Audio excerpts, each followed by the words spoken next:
Hello, hello, hello. It's another glorious day, my tea sippers, and you know what time it is. I hope you have all of your comfort together because it's time to dish tea. And you're dishing tea, darlings, with Big Munch.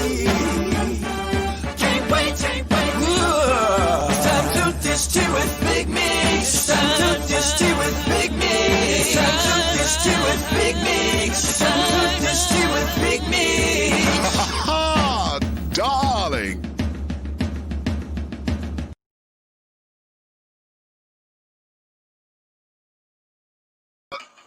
All right, children. Hello. I'm trying to get the thing on Facebook to go right. Hey, what's up, babies? What's up? Hello.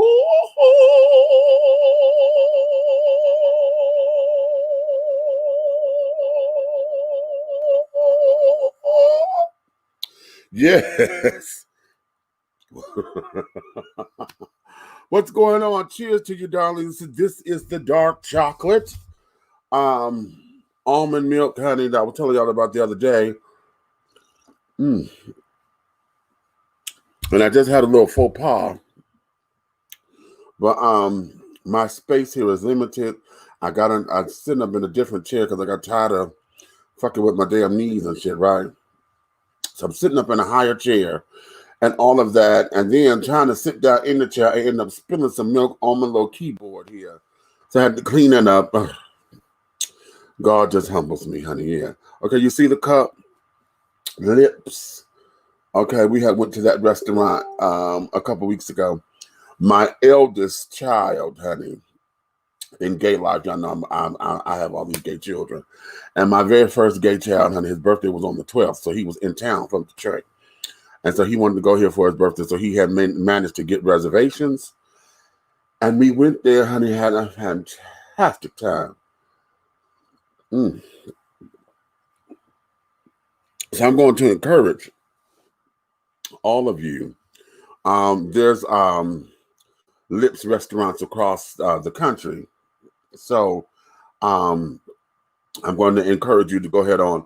Now, for those of you who don't know what Lips is, it is a dining experience where everyone there is in drag. All your servers and carrying on, everyone is in drag. And then it's dinner theater. So you get your dinner and carrying on. And then there's a wonderful, wonderful show. Child, they carried. And we had straight children there. And in my entourage, honey, I let some folks come on in because they had never been. And we were able to include them in our reservation. And child, the one girl got to doing her little thing, honey. And honey, one thing is about the girls, honey, when they get their titties done, they want the world to know that they got their titties done, honey. As she doing her thing, and baby, girlfriend snatched off that top and got to exposing all them titties and them pasties. And sweetheart, it was okay, it was just everything. Wait a okay, well, then put me in, coach. I see you down there, child. This your favorite subject, honey. This is your favorite subject. Hey, all I know is that dude was ready to get the hell up out of there when them titties went to flying everywhere. Baby, and I still stand behind what I say, honey.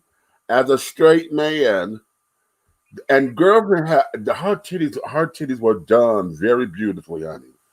Okay, they were nicely rounded, right? They were spaced apart the way, very naturally. You know how some girls, when they got their work done, you got the video. Okay. You know how some girls get their stuff done, and if it's done too quickly or they try to push it up, it looks like it's too close together and carrying on. Well, hers had the right amount of space. Look at this, child. He trying to wait a minute. Let me give you that by yourself. Come on. For y'all that want to know what was going on, this is what was really going on.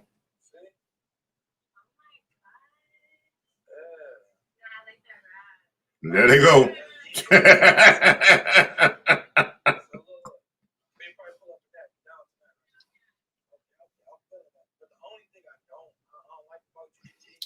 Oh Lord, that boy, hey, he was. That Hey, was if you'd have been sitting where I was sitting that day, huh? I'm talking about Nico. that was funny. He I put his chin right there, blocked him in. He couldn't go no damn well. Okay, can I get key number 3, please? That's my co-worker, child. What's up, Larry? What's up, baby? I know you heard I'm back at the donut factory, honey, part-time. We'll talk about that in a minute. Hey, kitty girl, what's going on? Red get to blushing when you start talking about lips, tits, and hips.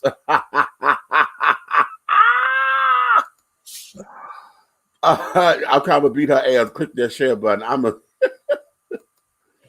You know that's an inside joke because you know I can't stand when folks do that all throughout their lives. Shit, click the share button. Click that share button. I can't stand that shit.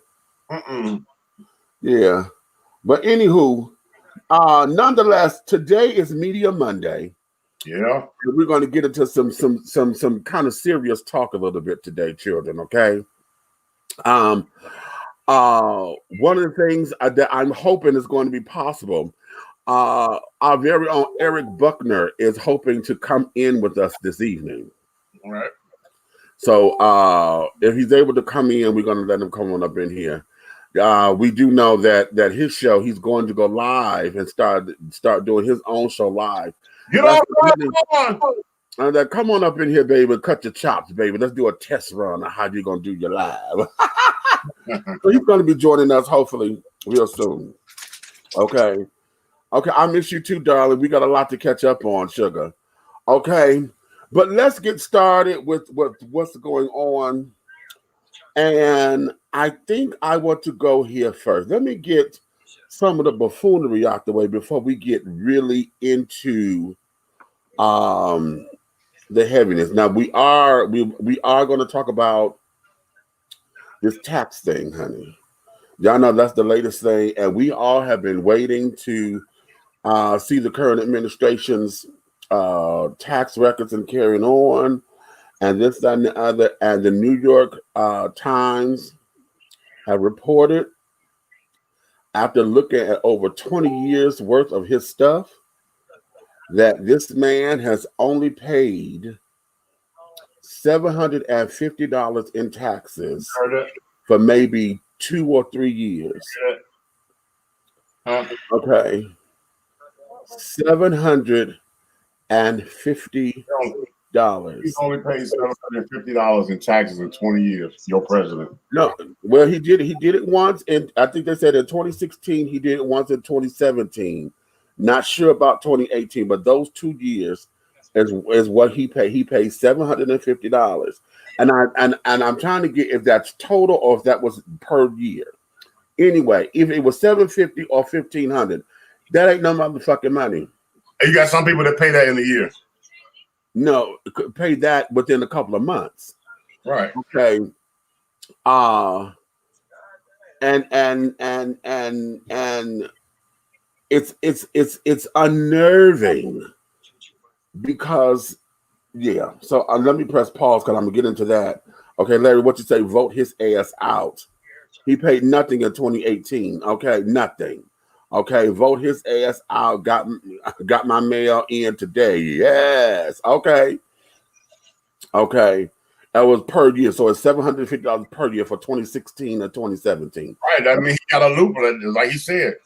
It ain't my fault you're not smart enough to find a damn loophole. But you know what? And now that there was one of the things that he said, he has talked about the fact that he worked very hard to make sure that he pays as less taxes as possible.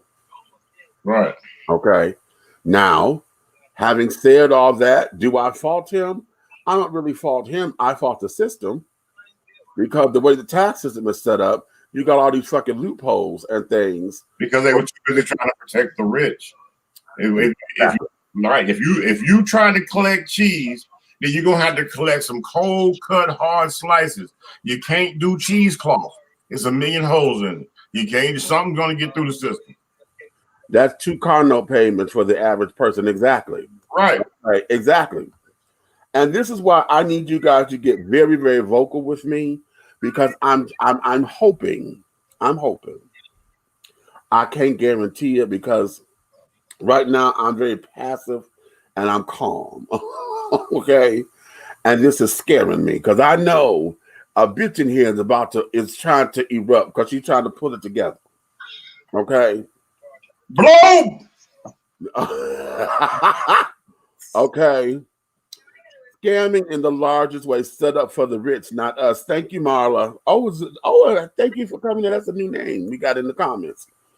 Okay. Here's the thing. Let me press. Let me press it. Let me go here because I need for y'all to see this. Okay. I really need for y'all to see this because damn it, when you see this, it has no sound. I just want you to see this. Okay. And I want for y'all to tell me what you would do in this particular situation. Okay. Now hold on. Y'all know I got to go through and make sure that my shit ain't all that way, right? Because I got the children, sending me nasty stuff. So shame on them. I have to make sure that it ain't popping up when I go to share these pages with y'all, okay? Yeah, don't let it pop up. Let me get it right. Get it right, but don't let it pop up. Okay, right. Might put your eye out. Wait a minute. No, long as it's cute, Don't put your eye out. Okay. So, okay, wait, let me share the screen. Again, like I said, it doesn't have any sound. Some of y'all may have seen this on my wall already, okay? But let's go here. It's only 44 seconds.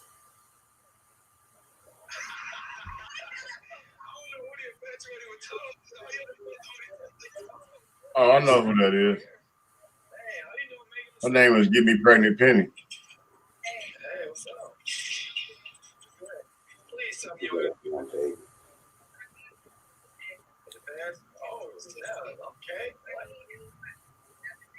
Y'all see this? Did y'all see? I'm gonna play it again because y'all probably didn't see that. The bitch was hanging on to a moving car with a baby in arms. With a baby in her motherfucking arms. Okay. Look at her. Look at her. Okay. You call that dick gone wild. And you know what? A bitch ain't got no business being that kind of. Ain't no dick got no business being that good. She dick sick. Look at this. Look.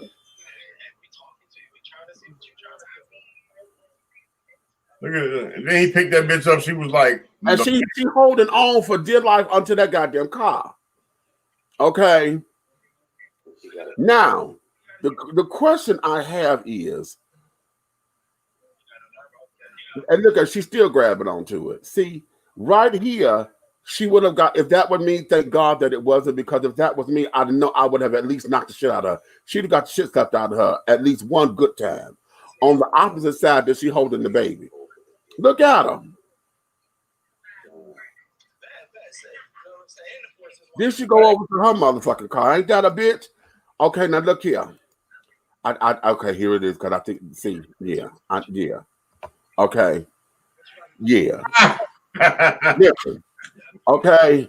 Listen to me very carefully. Ladies. Okay, ladies. And ladies again. You put a video up. Oh my God. There is no motherfucking way on this side of creation that you supposed to let a man get you so unraveled like that you hanging on to a moving car like you some goddamn stunt woman with your baby on your motherfucking hip. Now, in the comments, a lot of these people will sit up there. They were mad at the dude for not grabbing the baby. You so busy worried about her hanging on your car. Ain't nobody thought about the baby. I said, wait a minute. Look at it from this particular standpoint. He already got problems with this bitch hanging onto the goddamn car.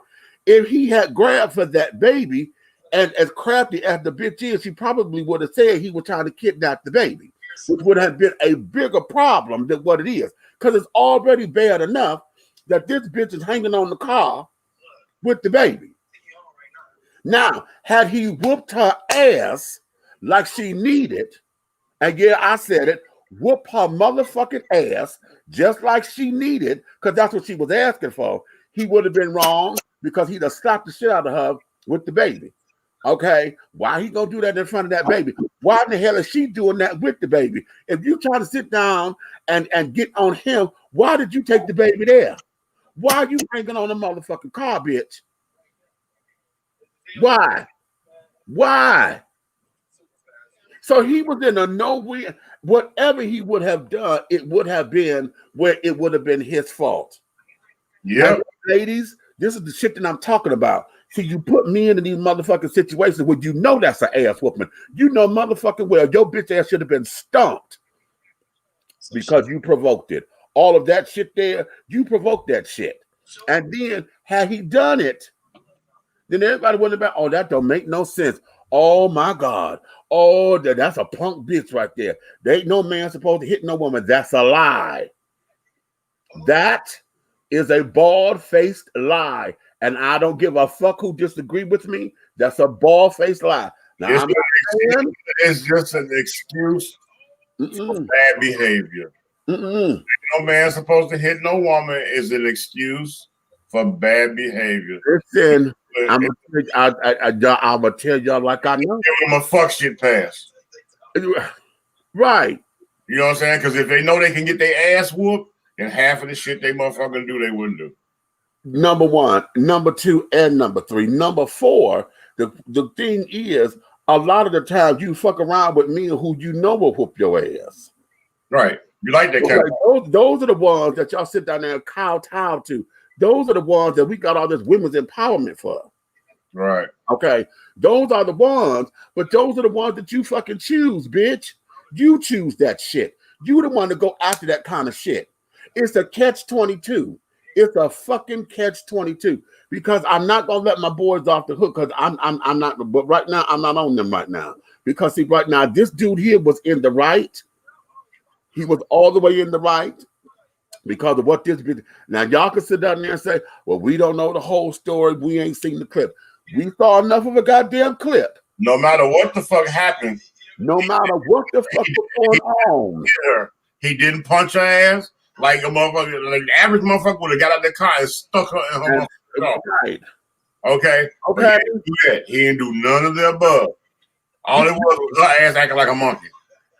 I don't give a fuck what happened prior to what we seen in that video. What you saw was this bitch hanging on for dear life on a moving car. Child endangerment. With her baby on the motherfucking hip. Now, I don't give a damn what y'all say. I could give two sisters less than a good fuck. I don't care. In that instance, whatever had come from her, if he had got out that car and stumped the shit out her ass, he asked for it. You understand me? She asked for it. Now, thank God that he had enough restraint to not do that because she had that baby. Now, y'all see when he was trying to get her off the car, she struggled and she almost dropped the baby at one point.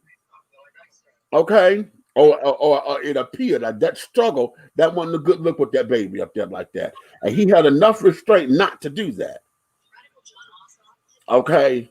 But shit like that, hell no, her ass need a good knocking. And I'm gonna tell you this: if you a good girlfriend of hers, you should have been the one to kick her ass for him. Now I'm gonna tell you, because everybody in my circle, everybody in my motherfucking circle, know Demetrius don't play no motherfucking bullshit like that. Big Meats will get in that ass.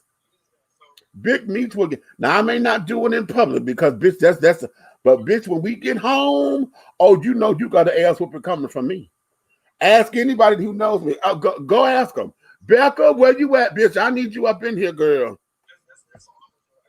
That's my Judy. That's my Bristol, honey. Now, my Bristol Becca, Juby. Oh, Juby. Yeah. Okay. What you know no good, goddammit.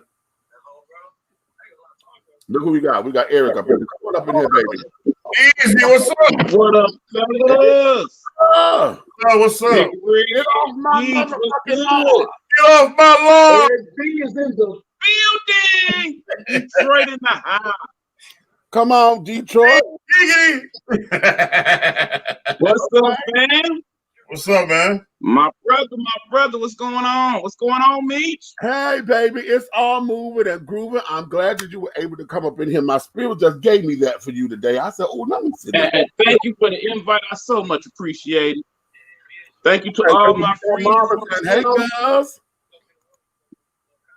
How Hey, is what's going on, cousin? okay? Man. Wow, brother, she was wrong. I praise God that baby wasn't into. So, you know what, Namara? On Right. real seriousness, that there is what the no, but see, let's go there because let's talk about that baby. Because one of the things we do know is that children harbor memories. Okay, they harbor memories. So the mama done put this baby in such a predicament to where she done put we could say lightweight trauma, but nonetheless it's trauma to this baby and the psyche. And we don't know how that's going to affect this baby in the long run. Now we already see the mama ain't got no goddamn sense. So her image of how to treat men is going to be, you see what the blueprint is already, and the baby is on her motherfucking hip. And she already got the DNA. The canvas is there. Hello? Hello. Hello. Fact. So Fact. she has a 50-50 possibility to be Just like her motherfucking mammy. like her mama. Okay. Hold on, wait a minute. Tracy said she appeared to be antagonizing with the baby in her arms. He was just trying to get away. She would play victim when the cops came. And you understand that. Facts. That is, yes. That's what we're talking about right here. And see, I'm just furious. You know what? Can I share? Go ahead. Short story. Went to see baby mama. The meeting was about me doing something as a father that was going to be, you know what I'm saying, 100%, you know what I'm saying, constant, you know what I'm saying, something directive, something we agree on monthly for him and as far as doggone co-parenting. Right. That's what the meeting was about. So when I got there to her apartment and I sat down, she was busy doing something, whatever, wrapping gifts or doing something. I got to playing with him in the floor going, okay. After I played with him for about 20 minutes, I sat down. I said, okay. I said, so what do you think is sufficient? You know what I'm saying? I'm like, boom. I said, I can start off. I said, I can give you this. You know what I'm saying? I can give you this amount of money a month. You know what I'm saying?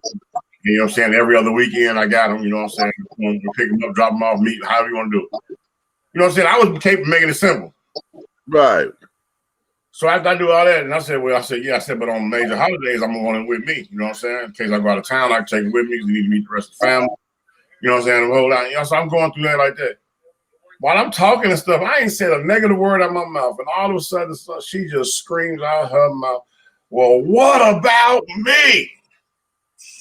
I get up.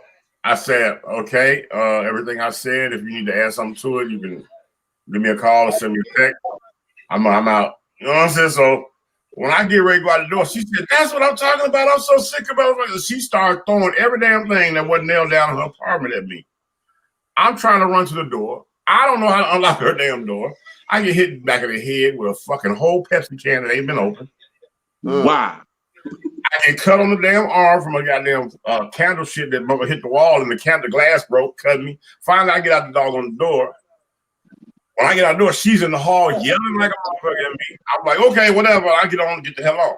Right. Granted, when I was at that door trying to unlock it, she was behind, got it behind me with the beat thing. I turned around, grabbed her by my arms, and did like this, like you dunk somebody and baptize her. I just body slam and pick her up. I just put her down on the floor, held her like this, and got that last lock and got the hell out the door.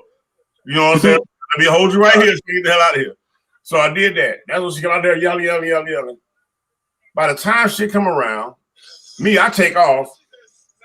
I call my brother. My brother comes meet with me. We sit and I'm like, man, I said, this is crazy. I just told her what just happened. I'm like, I felt like I was in the Twilight Zone.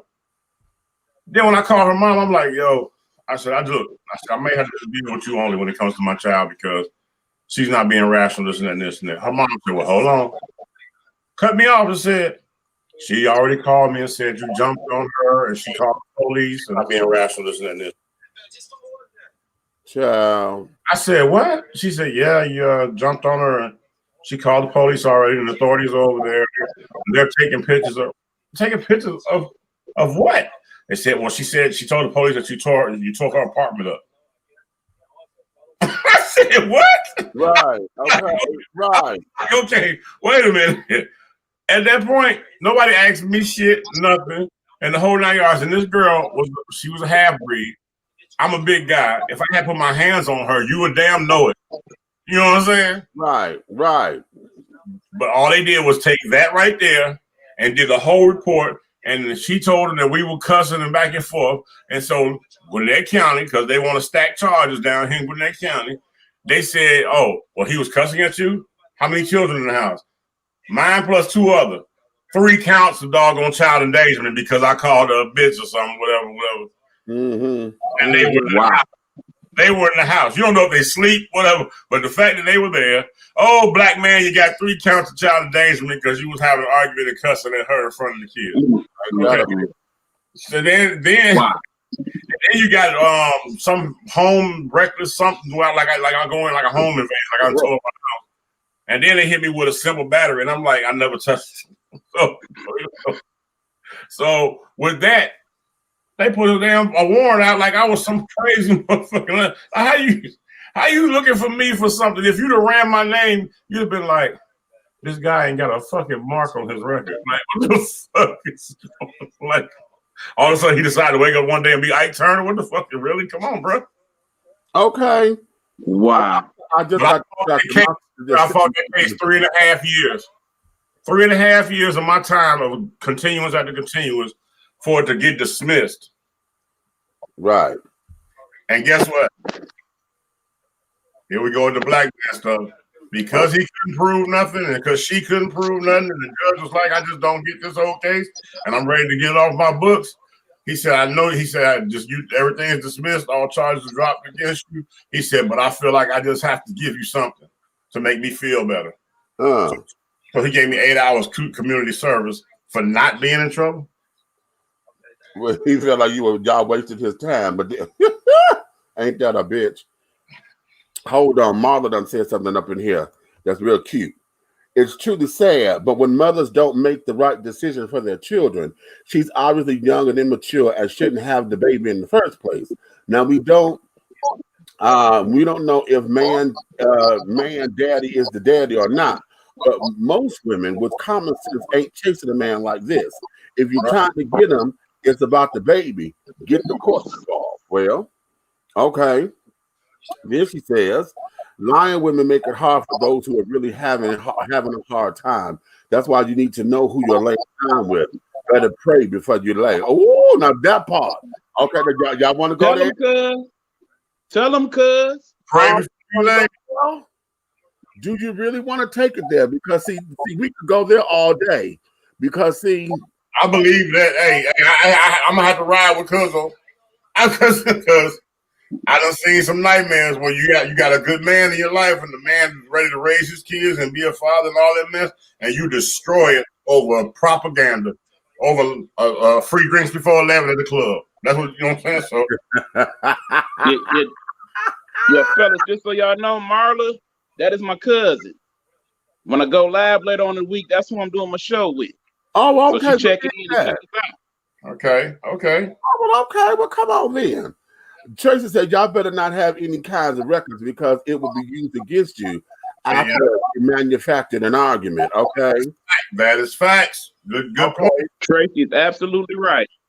Okay, now let's look at this because, see, what you said right here is really significant because oftentimes, and y'all know we have this conversation in many different forms, but the bottom line is everybody got to stop being hot in the ass all the time. Now let me understand. Now let me say it like this, because I'm not saying that you're supposed to be a prude I'm not gonna crowd you because you're trying to get your freak on. But what we have to do is stop being in the ass and settling and just fucking anything because it made you feel some kind of way. It gave you a little tingle today. And especially if you're going up in here and acting as if you don't know how to have protection, you don't know how to do what you need to do to take care of yourselves, when you know the possibility of pregnancy is there. And in this day and age, pregnancy, honey, is a stress reliever. Because with so much shit that's going on out there, to say you pregnant, honey, is a woo. Thank God it's just pregnancy. Okay. I'm gonna tell you something. You know how they say you have situations where people in intimate or sexual situations where somebody's always talking about somebody's blowing somebody's mind. Right. You know, I could blow your mind, or I could blow your mind. Well, I truly believe that in intercourse or just intimacy or sexuality, period, there are some people's mind who does get blown. Because all thoughts of selfish, just taking care of yourself, taking care of others, go away when she has no gag reflexes and she immediately attacks you. She you know what I'm saying? She's the person that just get on you and she take your mind away from the steps you normally would take to protect yourself. Right. Now you do the whole program before you know it. You done fuck 2-3 hours because she done freak your mind away from safety, reality, everything. And then you ask yourself, is she just a person that has a serious itch to scratch, or was it a setup? You know what? Let me say this. Let me say this. And a lot of what come on with it, me. A lot of what you're saying describes addictive behaviors, and it also describes when people end up biting off more than they can chew, really. And also, it describes when we are so busy caught up in our carnal selves, okay, to where we lose all sense of reality because you don't let the fantasy take over. Okay. A good sexual experience, honey, is just what it is. It was sex. But we so busy looking for love, relationship, companionship, understanding, my help meet, my this, my that, in that one experience, to where we let good sex take us out of our common sense. Okay. And because we end up trying to chase that feeling and chase that experience, then it becomes all of this shit. Because y'all know how y'all know how we get. Okay, we get very territorial, very possessive, and carried on. And the thought of somebody, the woman had a past before she came to you. She came to the past. Because the thought of somebody else fucking your woman, honey, becomes an issue. Yeah, she had to wrench around and wrench it off, so it'd be like flowers for you. Not to mention, you don't know what she done did with that person that she ain't did with you. That's what you're really worried about. Yeah. Did you do that with him? That after you said you wouldn't do it with me? You know what I'm saying? Oh yeah, I know exactly what you're saying. Yes. Because one thing, I'm gonna tell you something. Let me give you the female perspective.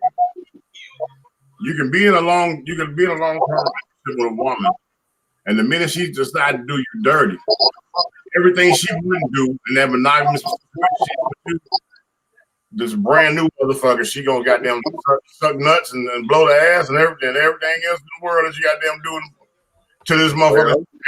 Let's suck a string. Let's not suck the one I know, goddamn it. You know what I'm saying?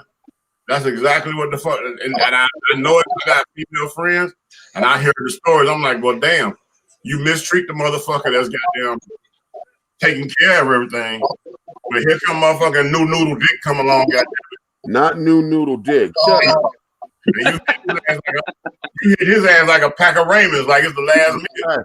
Hot damn. And then you became oodles of noodle soup, baby. Okay. You don't became the super industrial side.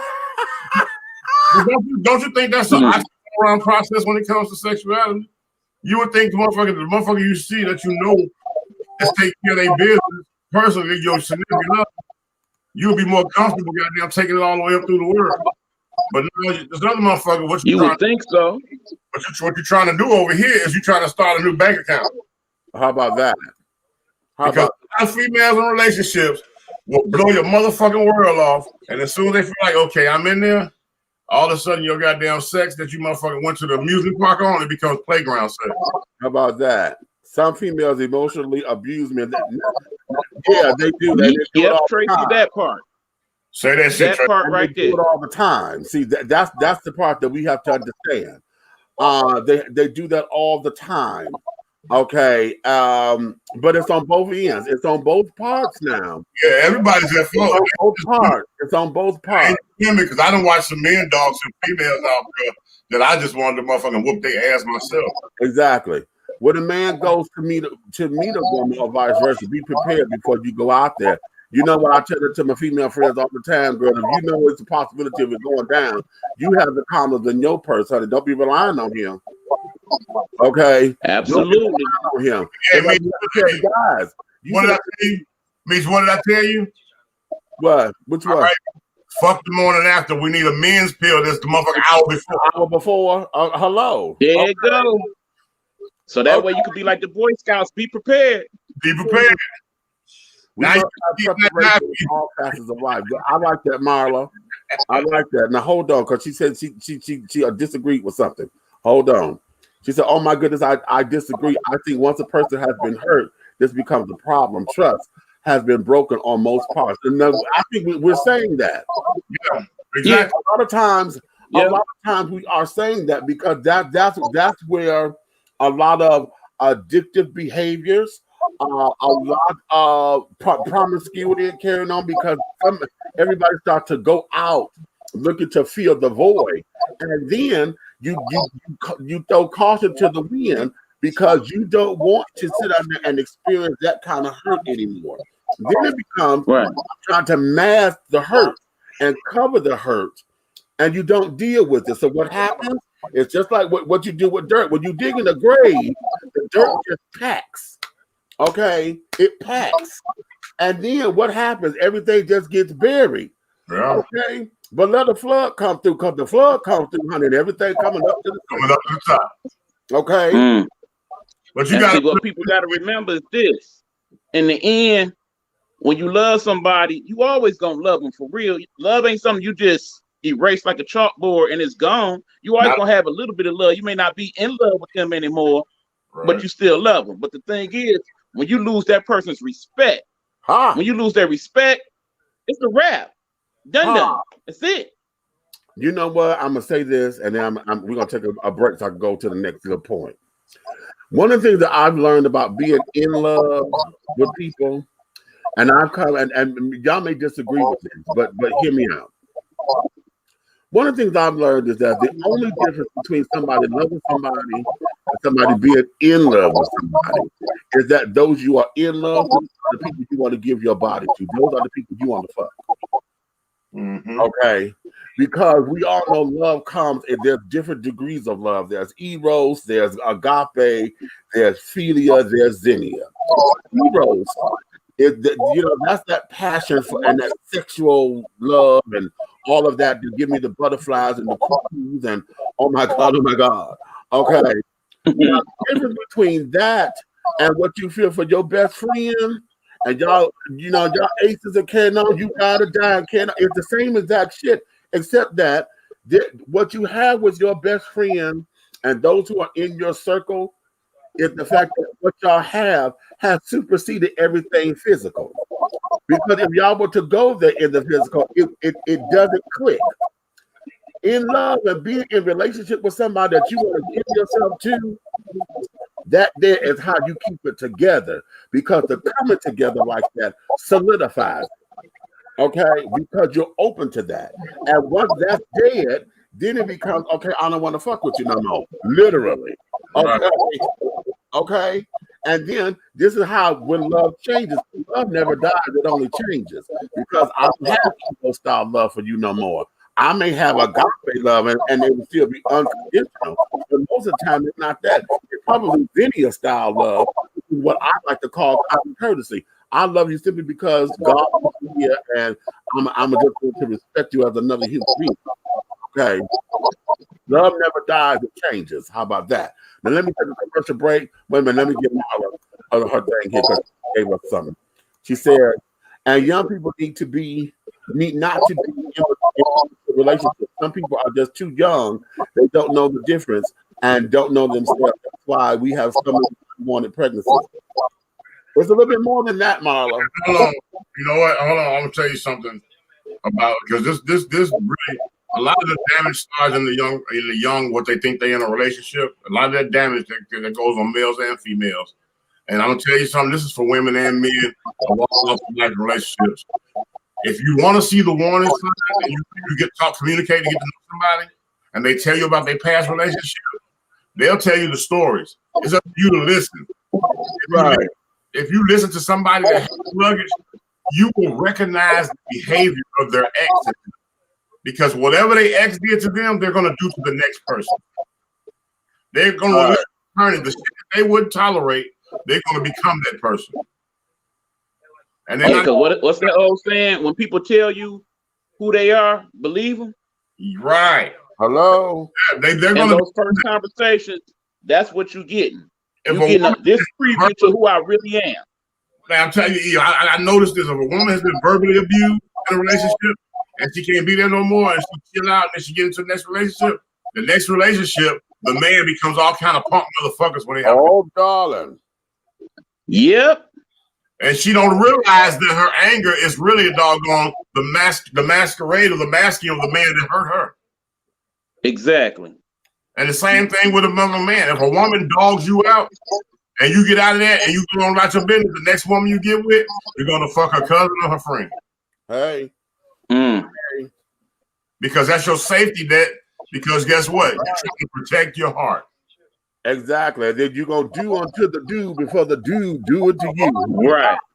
In the words of the Lord of Woods. Not knowing that you're going to fuck up a perfectly good motherfucking choice, because sometimes you could, man or woman, you could be in the most terrible relationship and you go down and say, God, please send me somebody that respects, loves me, that I can trust, that has an unconditional love for me. And please, and you begging, and he gets you out that relationship. And then all of a sudden, here comes that Prince Charming. But you too fucked up to know that's who that is. How about that? Or they down. Come on, Marla, say it. What you say? And that's why I always tell people, you got to take that time to take the space away before you go into your next relationship. You got to take time to clean out the closet, erase the chalkboard, wash it off, clean it off with the lights on, all that. So that way the next person get a clean slate. They get the best representation of yourself, not that old hurt, beat up version that you trying to play it off on them now. So they end up being the rebound and the backup, and they get dogged out, like you said, worse than the person that dogged you out. This is my revenge. I'm about to tell you how I do. That ain't how to go about it. Sometimes you just need to sit down and be still, solo dolo for a while. Sit. Like me said, this is what you need to do. Somebody will drag you through the mud. You wash yourself off. You shine yourself up, and you date yourself. Well, because once you date yourself, your own heart with your decisions of single life that you make, then your heart has been broken from the ugliness, and you have a new heart that God don't give. You have to learn yourself before you can give yourself. Okay. Hold on. Let me take this break. When we come back, I'm gonna go into something else that's a hot topic that I came across on the video. And when I show y'all this, come on. Okay. We'll be right back here. We'll be right on the path. Are you? Well, is the thing gonna click and play? How do you play? Are you ready to continue the journey with talk show host, internet sensation, and author of Awakenings, Epiphanies Along a Spiritual Journey, Big Meech? He is offering another installment of thought-provoking ideas, principles, and metaphors that will encourage, enlighten, inspire, uplift, and catapult you into a brand new evolution of accepting yourself in your total truth. Revelations, Affirmations, and Confirmations. The new book by Big Meech is infused with conversations of love and inspiration that gets right down to the real nitty-gritty. It will confront the reader with the proverbial mirror in an effort to take a deep, closer look within to find all that one needs to propel forward and make life happen. Get your copy today on Amazon.com or go to www.dishingtea.com. That's www.dishingtea.com. For more information, contact Big Meech at 404-914-5610. Revelations, affirmations, and confirmations. This message has been brought to you by Too Deep and Pastor Don Jr., CEO of the winning team.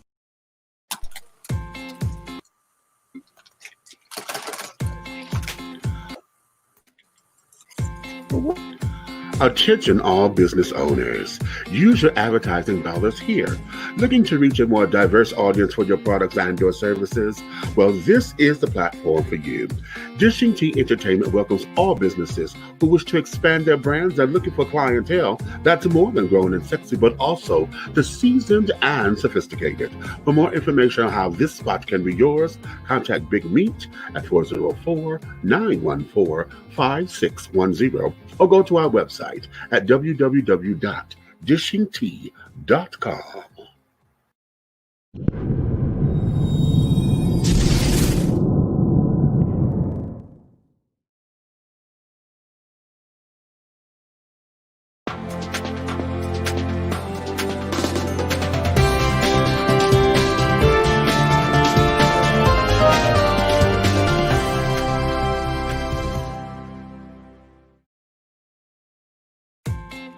The views and opinions expressed here on Dishing Tea TV are strictly those of the hosts and guests of this program.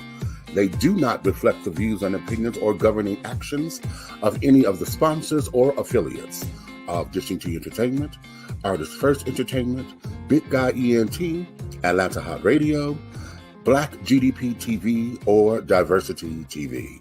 Your viewing and listening discretion is advised.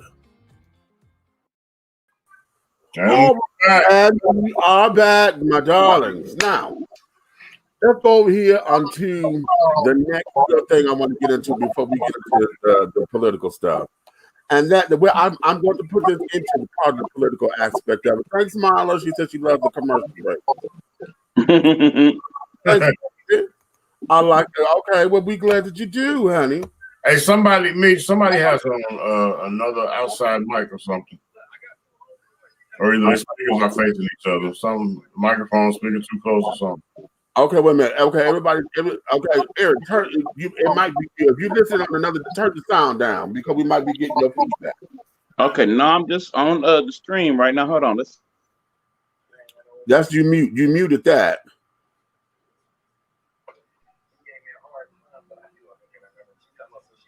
Okay, now what? Okay, we're good. Yup. Yeah. See, something echoing somewhere. Something echoing somewhere. Okay, we'll find out what it is. It's the background. If there's more than one unit going on, there might be somebody need to mute one of the units. Okay. Yeah. Wait a minute. That might be me. Hold on. Because I got the YouTube page up. And okay, no, I got that muted. Okay. All right, well, we'll find it in a minute. Okay. All right. Let's go here. Sounds like a TV in the background, Marla said. Anybody got a TV on? Me? No. No TV here. That means they listening, honey. Watching me, honey. Y'all know they watching me. But here, let me go here. I want to make sure. Oh, wait a minute. Hold on. I got to clear out the page because somebody bought. No, this ain't dirty, but okay. Hold on. No. Y'all know in the messenger, honey, folks pop up stuff. And I got to make sure that the nasty stuff don't pop up when I'm trying to share a page. That's all I need to see a dick and ass some damn where child. Y'all will lose your minds. This is. Okay. Shame on you. Shame on you. Now. Y'all see this? Oh yeah, this right here. Yeah, let's go here. Y'all see that? Let's go here. Here we go. Motherfucking shirt right here. Okay. Mm-hmm. Do y'all see this shirt? I see it. Now, Meech, you know you about to go to your conversation about doing it for the culture. Come on now! Come on! Come on! Because that is this here in a nutshell. Come on. Because, baby. Let me tell you something. If they didn't take her head and put it over Biggie's face. Bro, I had that t-shirt. They took her head and put it over Biggie's face and put the letters down there instead of B.I.G. for the A.C.B. I had that Notorious Big shirt. The exact same Notorious letters.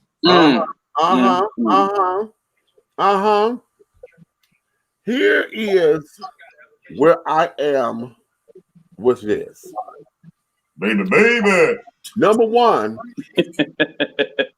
let's start here. Okay, let's go with the basic stuff first.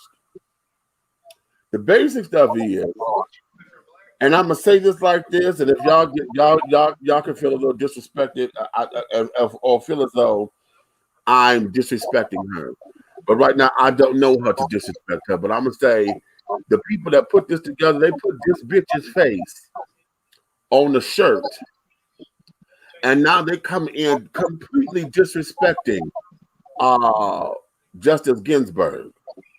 Okay, Justice Ginsburg was given that the community, more so the black community, crowned her that. Facts. Okay. Facts. Because of what her fight was in the justice system, and she made it as fair as possible. She made sure that her dissertations that carried on, what she gave stuff was to the law, and it was also representing the Constitution. She didn't back down. She was able to sit down and make free, discuss women's reproductive rights and making sure that black folks and things were not incarcerated unjustly.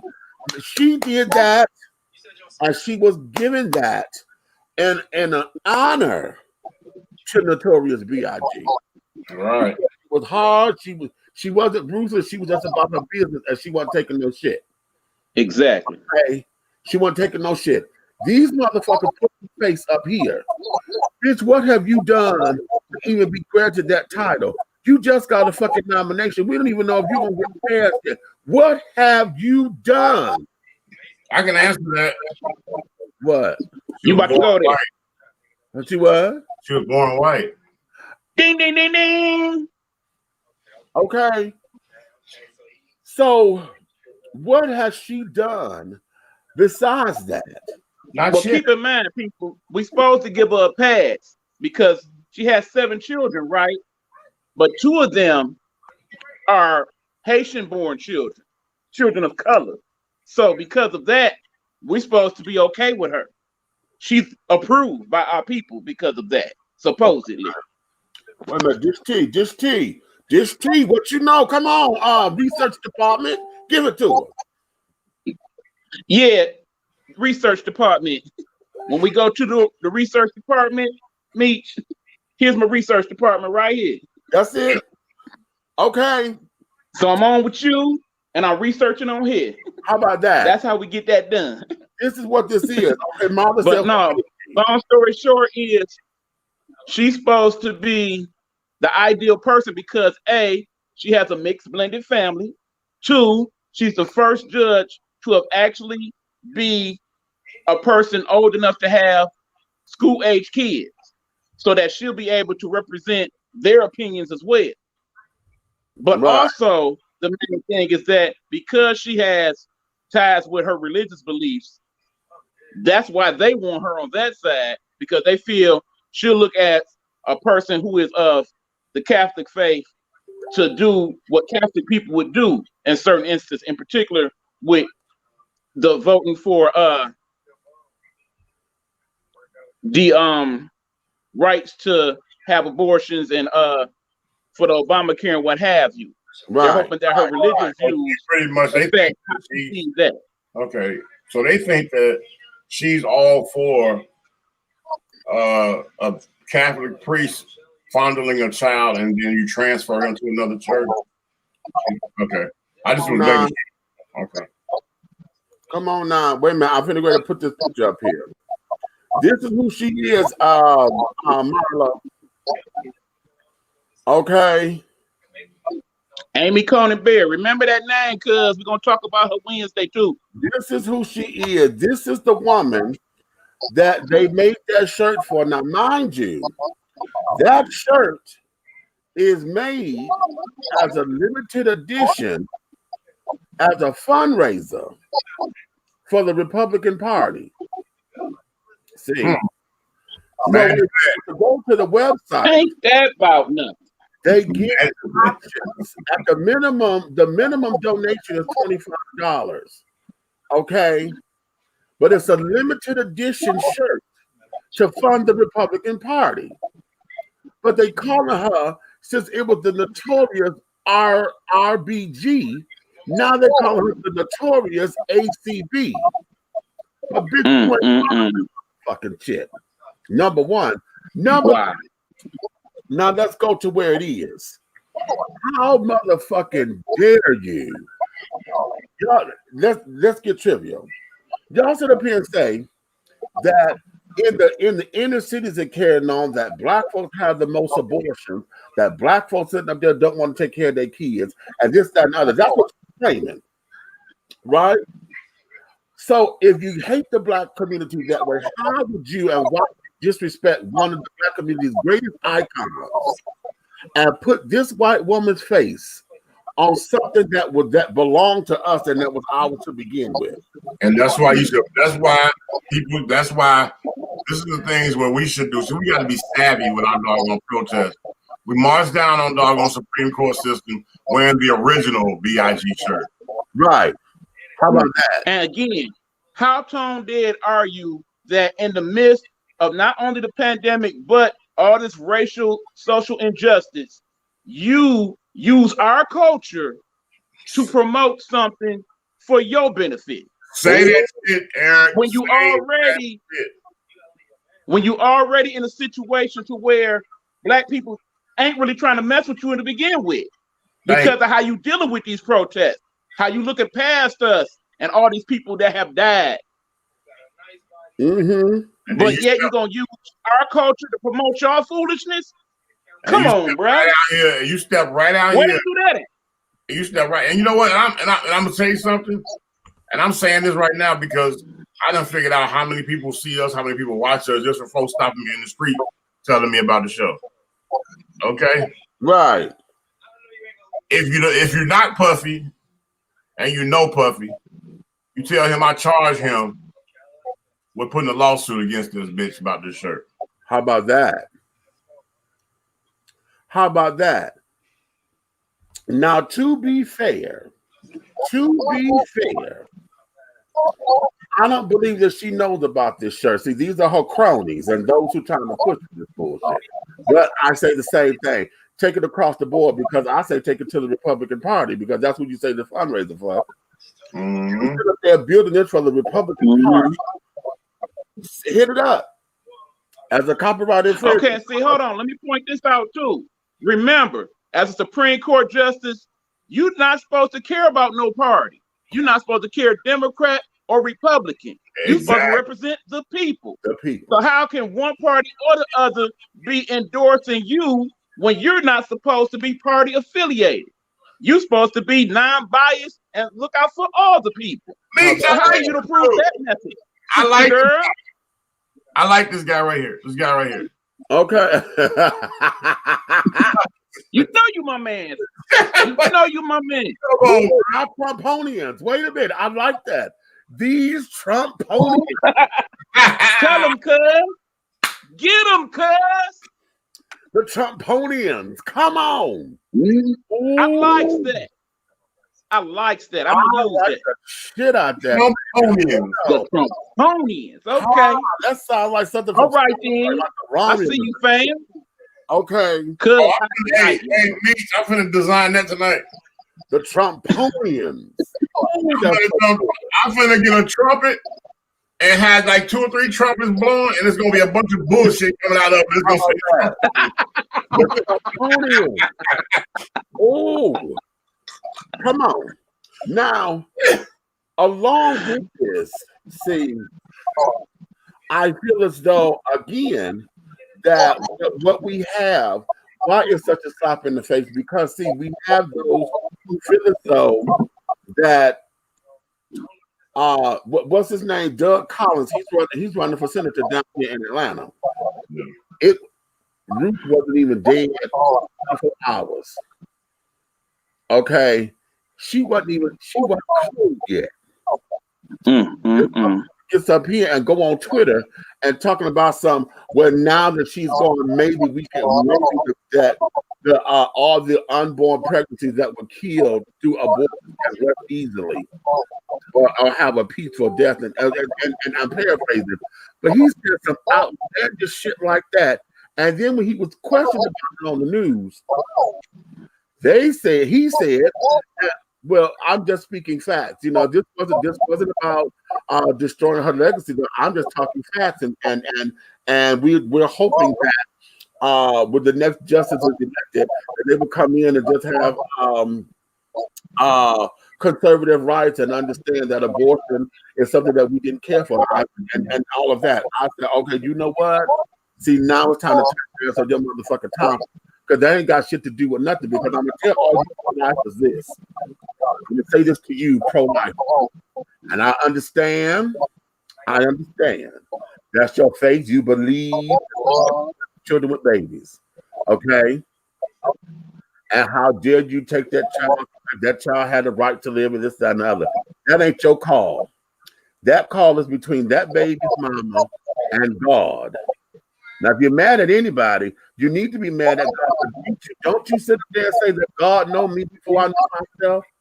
God is the author and the finisher. He's the beginning and the end, and the only thing in between. So God knew that this was coming, right? Right? So if that's the case, you ain't mad at her. You ain't mad at the doctors. You mad at God for what happened, right? That's number one. Number two, all you pro-lifers, I don't see now one of you motherfuckers orphanages. Why the orphanages still overran? How come that you say have that baby, somebody will take care of it, but all the orphanages, all the goddamn foster cares and carrying on still got folks where they beating on these kids because they don't want them. Ain't none of you pro-lifers down there making sure the babies are taken care of. Where the fuck are you? Huh? Where the fuck are you? Okay? So you can spot all that shit that you want to, and I'm glad that you do. And I agree because I'm gonna say this proviso. Me as a man, okay, ain't no woman come to me and tell me she won't get rid of mine. Probably why I'm gay. Because no bitch come to me talking about you gonna get rid of mine. And if you do, then that means I have no more love for you. You can't talk to me, you can't say shit to me. But that's me. Okay. So personally, no, hell no, you can't come to me and say no stupid ass like that. Because that's mine. And one of the things that we need to do is that the fathers need to have some rights in that. It took two of y'all to make that baby. It shouldn't be that it's only the woman who gets to make that goddamn decision. However, what I'm saying, but you know what's crazy is they'll look you in your face and say it's her body. They would say that, but it was my dick. You couldn't do that today. Okay, but it's her body, but nobody is understanding that in order for that actual doggone thing to happen, she had to give you her body. Hello. So with that, you know, it's tricky. It's tricky, and it becomes that. And I'm not going to put in the rapes and incest and all that other stuff that's tragic and all that kind of stuff to where it's like is it tragic or is it a trauma? Or is it a trauma situation, or should I say traumatic situation that God put in place to put an angel on the earth? How about that? Okay, so he's Alpha and Omega, right? You know what they say? All living things. And right. So I get tired of the religious right coming in trying to make that as a claim. And then on the back end of it, you're not doing what you're supposed to do as a church, as to anything, to make sure these kids are taken care of.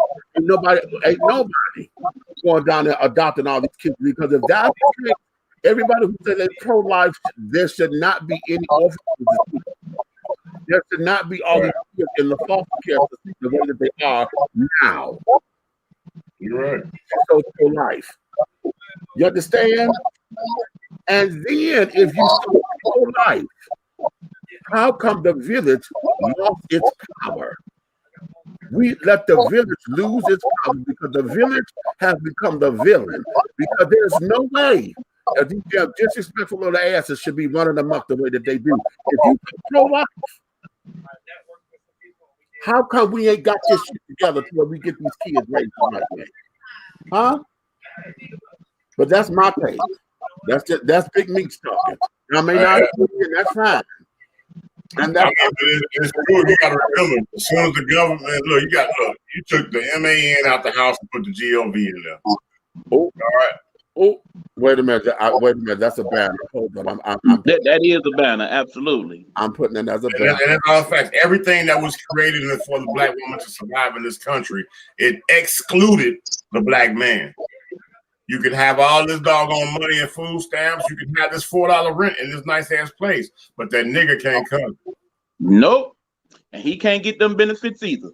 Yep. Oh, you say, would you like to live in a big 4-bedroom house and pay only a third of the rent, or maybe a tenth of the rent, depending on what you got going on? Section 8. You can have it all, baby, but the nigga can't come. How about that? Wait a minute, Marla. Let me get Marla's comments up in here, child, because woo. Okay, Marla going, honey. We don't Marla going, baby. I got you, Marla. Come on, baby. You see, the show gonna be hot when we do it. She said, let's talk about her butt adopting the blackest of the blackest to prove to the people her fake love. She probably ain't treating the children fairly. How about that? Okay. Oh, yeah. How about that? Wait a minute. Okay. I'm a minister too and a doctor, but you can't, but you against abortion, but you willing to kill kids and black people all over. Hey, wait a minute. Hold on, Eric. Yes. She a doctor? Dr. Marla Facey. That's right. Put some respect on her name. Dr. Theology. What she do? What kind of doctor is she? She is a minister. She's a doctor of theology. Really? Oh, yeah. Oh, she's a PhD. I got a quality guest. You better ask somebody. Okay. It's okay, because she is awfully beautiful. It's okay. Wait a minute. Hey, nah. All right, Red. But you against abortion, but you willing to kill black people all over. Damn it, I had to say that one twice, because that was a hot diggity boom. Okay. Well, it could have been taken. All right, the kids could have been taken. Okay, I was going there. Okay, was you going there today? Okay. I've adopted and fostered, but I didn't go to Australia to adopt. Ow! That part right there. Get them, cuz. Ow! Tell it like it T.I. is. Wait a minute. Oh, all of you. The desperation is real. Is this safe to talk? Desperation. Come on. Desperation. Counseling. Okay. Come on.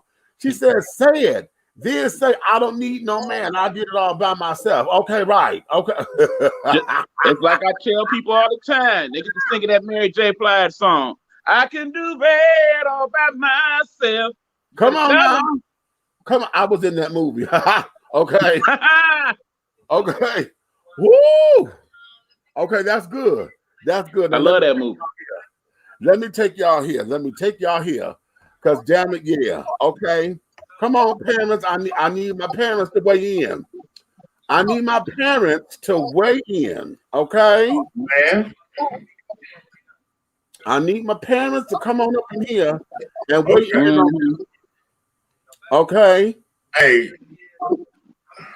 You see, parents checks teacher in Zoom call for telling students about George Floyd shouldn't be honored. Catch that. Which way a person is facts. You talking about facts? Or actually, I don't feel as though that this conversation that you're having with our children is a good one, okay? I really don't, because it's 2020. You got racist ass motherfuckers that don't care. And now you're in school talking to my kids about George Floyd that ain't got nothing to do with this. You're having an ignorant, disrespectful conversation. He wasn't supposed to be honored. He wasn't supposed to be this. Are you saying this because you're white? I think Because now you have mom upset, and I'm speaking to a teacher, nobody else. But I feel as though since we all Zooming, you need to see my face, and I can't come to speak to you about this. Because right now, my daughter's leaving your class. And if you would like to speak to me, you have my phone number, you have my email. Well, I would have happily spoken to you. Okay, and she cut it. Hi. Pull up, bitch. Pull up, bitch. Pull up, bitch.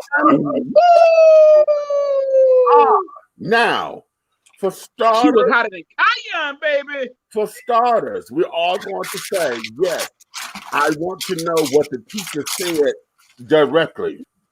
Oh, yeah. In order for this mama to go on the way that she did. Mm-hmm. Okay. I want to know, I want to hear what she said so that I can get the whole quote. Okay. She said she earned a whole pot of fish grease. Mm-hmm. Yes, she did. Yes, she did. And then she opened up a verbal can of whoop butt.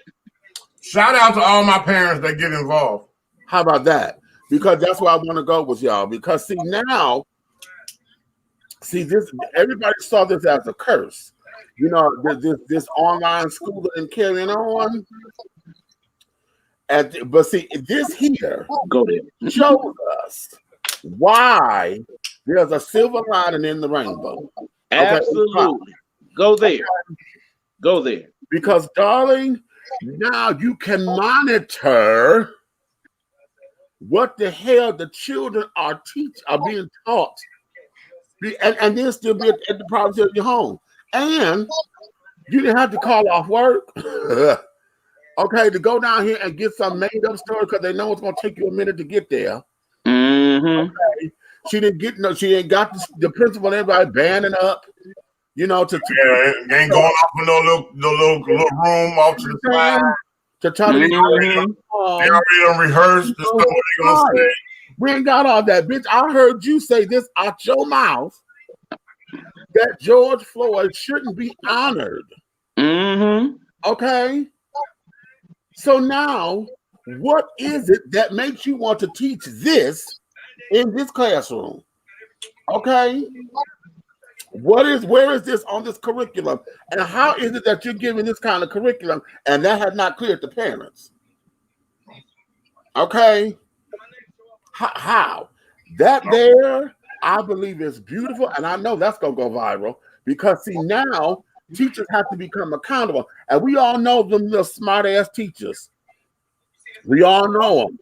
Okay. We all know them. I be so slick with it, bitch. I be so slick with it. I stay off in the cut, make sure I'm not on the camera and nothing like that.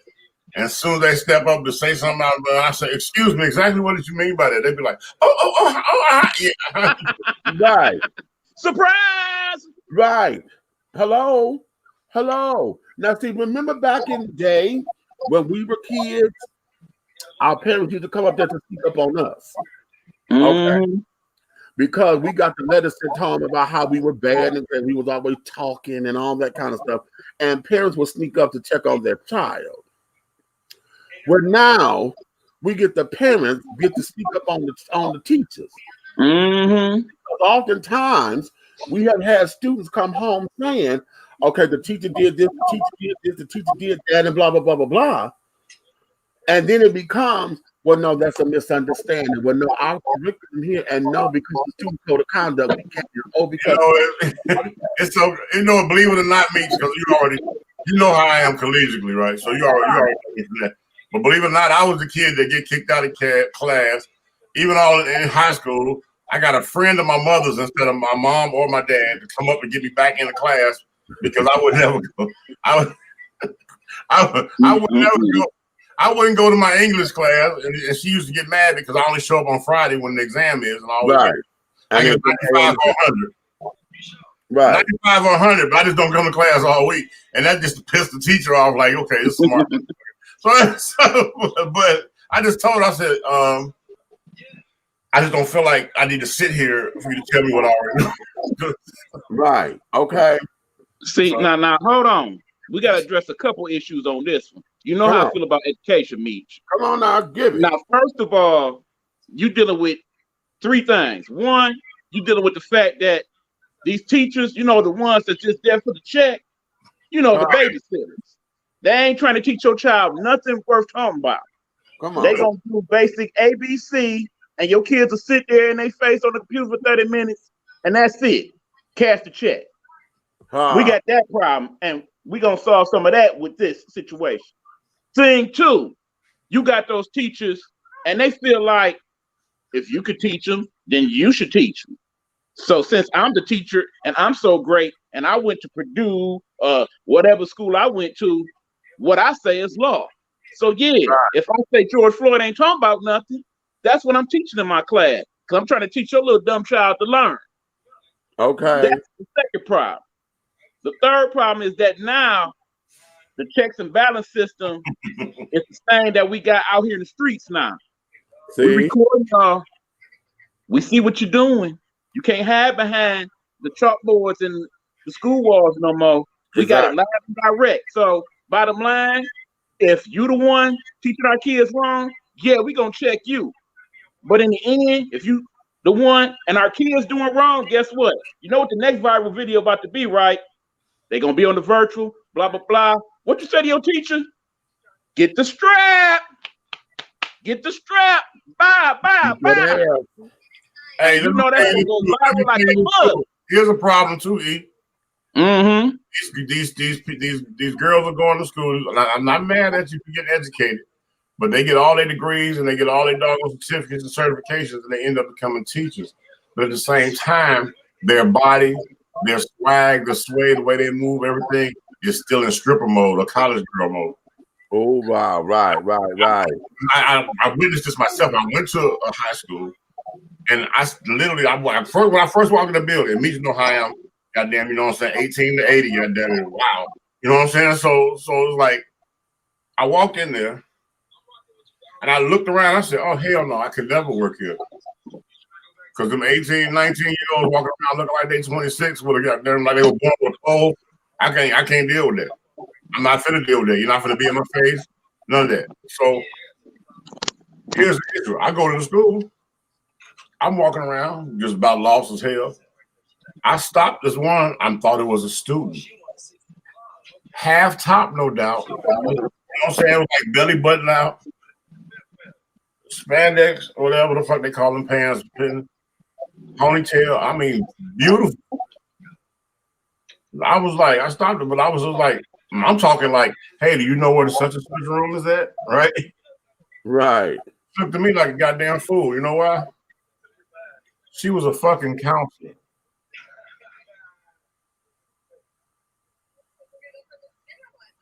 Say what? Here it is. I'm trying to control myself, and she was a grown ass woman.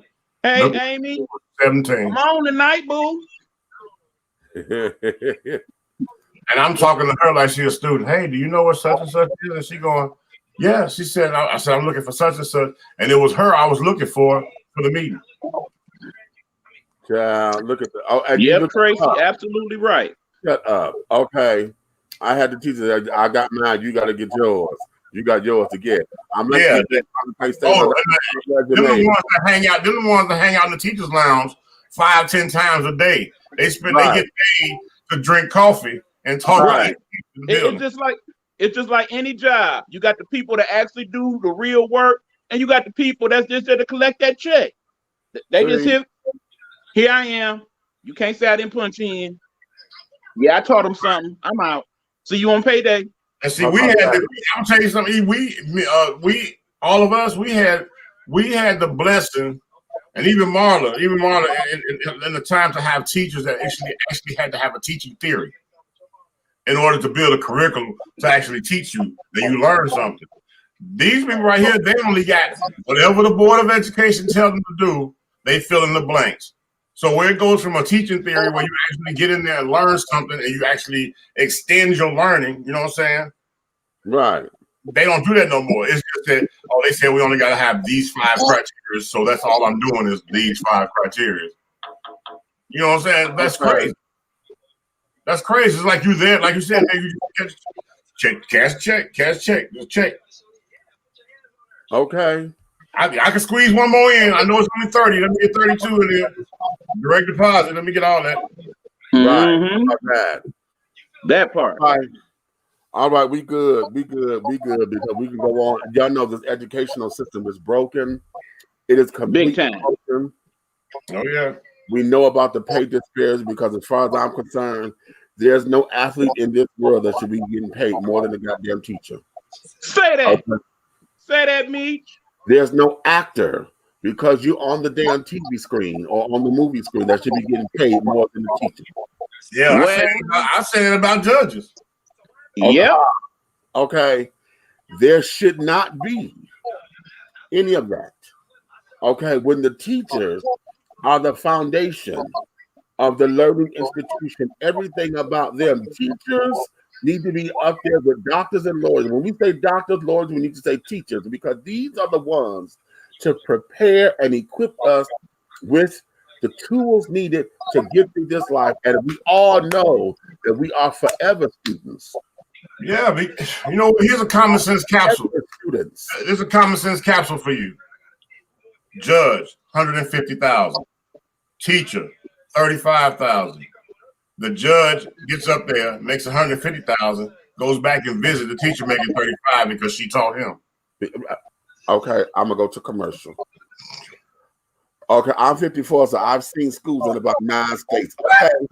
Oh, Jesus, what? Oh, I'm coming to your family reunion. Right.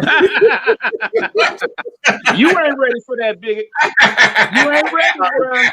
We got some live ones. Okay. We got some live ones on. Look on my page. You see what I'm talking about? Okay. Listen, let's take a commercial break. And when we come back, we finna tackle these taxes and all of this damn political stuff that I know y'all been waiting. Now waiting. you know I'm about to go in on that one. Yeah, I know.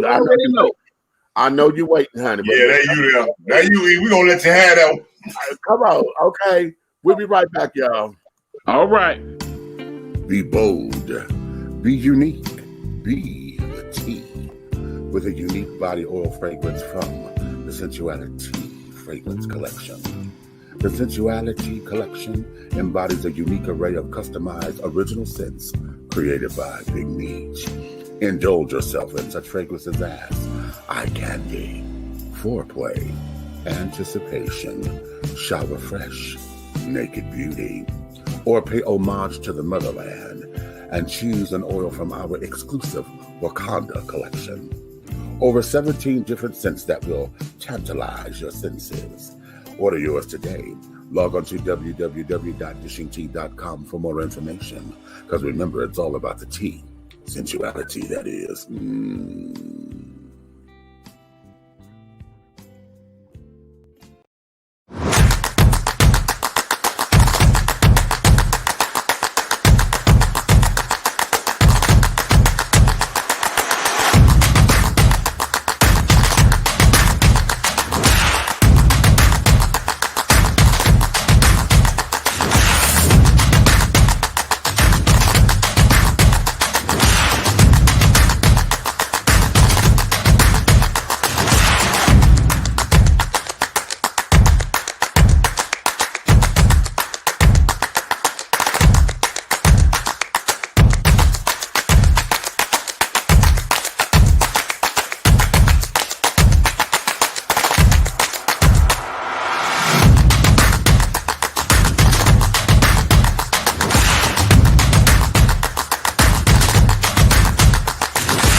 The views and opinions expressed here on Dishing Tea TV are strictly those of the hosts and guests of this program. They do not reflect the views and opinions or governing actions of any of the sponsors or affiliates of Dishing Tea Entertainment, Artist First Entertainment, Big Guy ENT, Atlanta Hot Radio, Black GDP TV, or Diversity TV. Your viewing and listening discretion is advised. All right, and we are back. Okay. Now let's get into a lot of the heavy stuff. Because I'm sure, wait a minute, let me take him on so when he come back, I'll bring him back. Let's talk about what's happening. Okay. Now we all know that we have just had the travesty of information that just comes through about the current administration, the incumbent, going through his changes and carrying on, and those who are trying to protect him are saying that we should be looking at the fact that his taxes are this, that, and the other. Some of them are feeling as though this is a setup because we're so close to the election. And I was listening to that chap's name. It was on The View, and I got to go replay that. Because somewhere, somehow, he feels as though that, we're focusing on the wrong issues, okay? That we should be focused on policies and programs, okay? And et cetera, et cetera. But what we have here is a man who we all knew he boasted, he bragged, and basically told us, I'm smart because I didn't pay taxes. Okay? Because I didn't pay taxes. Now, one of the things that I have come to learn about taxes and carrying on, especially when you're building stuff, as a builder, one of the things that you do, or a lot of people try to do, is get abatement taxes. Okay, tax abatement now. When everybody gets a tax abatement, that means that they don't pay into the school systems, they don't pay into infrastructure, they don't pay into the police and fire and carrying on, because that money they got a credit. I bring this here, but I don't pay into that. Okay, I pay the city. I'll pay my property taxes. Okay, but I'm not paying the other taxes to help keep the city running. Okay, and then oftentimes in that, unless someone makes it and put it into the contract that you have to hire people within the community that you're building in. If that's not stressed in the contract, it's a no-go. Okay, they won't hire. Okay, they'll bring in outside people. They'll bring in whoever. Okay, so then we wonder how this new Target or how this building office or how this new Walmart, how this whatever come in here, and yet there's nobody that represents the community there. Right. Because Okay. another thing is you got to remember also that they like to give these bigger corporations and people of influence tax breaks to encourage them to build in the city. Because the thought is that if they build this in the city, the people will come. Right. So like here in Detroit, for instance, you know how you got Dan Gilbert. Right. And, we all say that between him and the Illages, they own half of downtown. How about that? Hello. And that's because when they build something downtown Detroit, they give them all type of tax breaks. And in turn, they looking out for the city by giving us these brand new things that will in turn encourage everybody to come and visit us and check us on out. But in the same token, that's also how the rich get richer. Because see, here's another thing, Mitch. Take, for instance, Amazon. And if they become my future employer, it's going to come back and haunt me, right? But nonetheless, I'm going there. They deliver all these packages all over the world from all over the world through UPS and the federal government and everything else. And how much do they pay in taxes every year after they got us for billions and billions of dollars? Not a goddamn penny. How much are they paying the post office to deliver all these packages? Not a damn cent. That's how you become a multi-billionaire and can support your wife for 60, 80 billion and not even miss it. Right. So, yeah, it is something to be said about how the clown, the leader, because you know he don't get the respect of me saying that name. I ain't put no respect on his name because he ain't got no respect for me. Oh. But that being said, that's how people and people of his ilk can get away with paying $750 in taxes. Exactly. And keep in mind, that was just 1 year while he was the president. Some of those years, according to the tax returns, he paid that same amount. Exactly. Multi-billionaire. How about that? Wait a minute. Eric, your sound is going out. Go out and then come back in. All right. Okay. So we can reset that. Okay. Let me do this. I'm gonna go to the comments. I heard that the district attorney in Breonna Taylor's case is Mitch McConnell's nephew by marriage. Yes, darling. Yes. So all of this was about Breonna, honey. I totally believe it's politically charged. Okay. This man is going to do whatever it takes to get him in office. And if we have not seen politics be underhanded and carried on, when this child sat down here and hired his friend or whoever he was to be the postmaster general of the United States, and this motherfucker started taking up mailboxes, he started taking up boxes. No, it's something even worse. He broke down the machines. Yeah, that's the worst. Sorting machines. That was the worst. He sorted. He started breaking them down, and now he had to change the heart. Oh, we gonna put this on, and we gonna table this until after the election. Well, you done did the damage now. You did the damage because now folks are trying to put the shit back together and this, that, and the other. And see, this is what going back to his taxes. You're not paying taxes.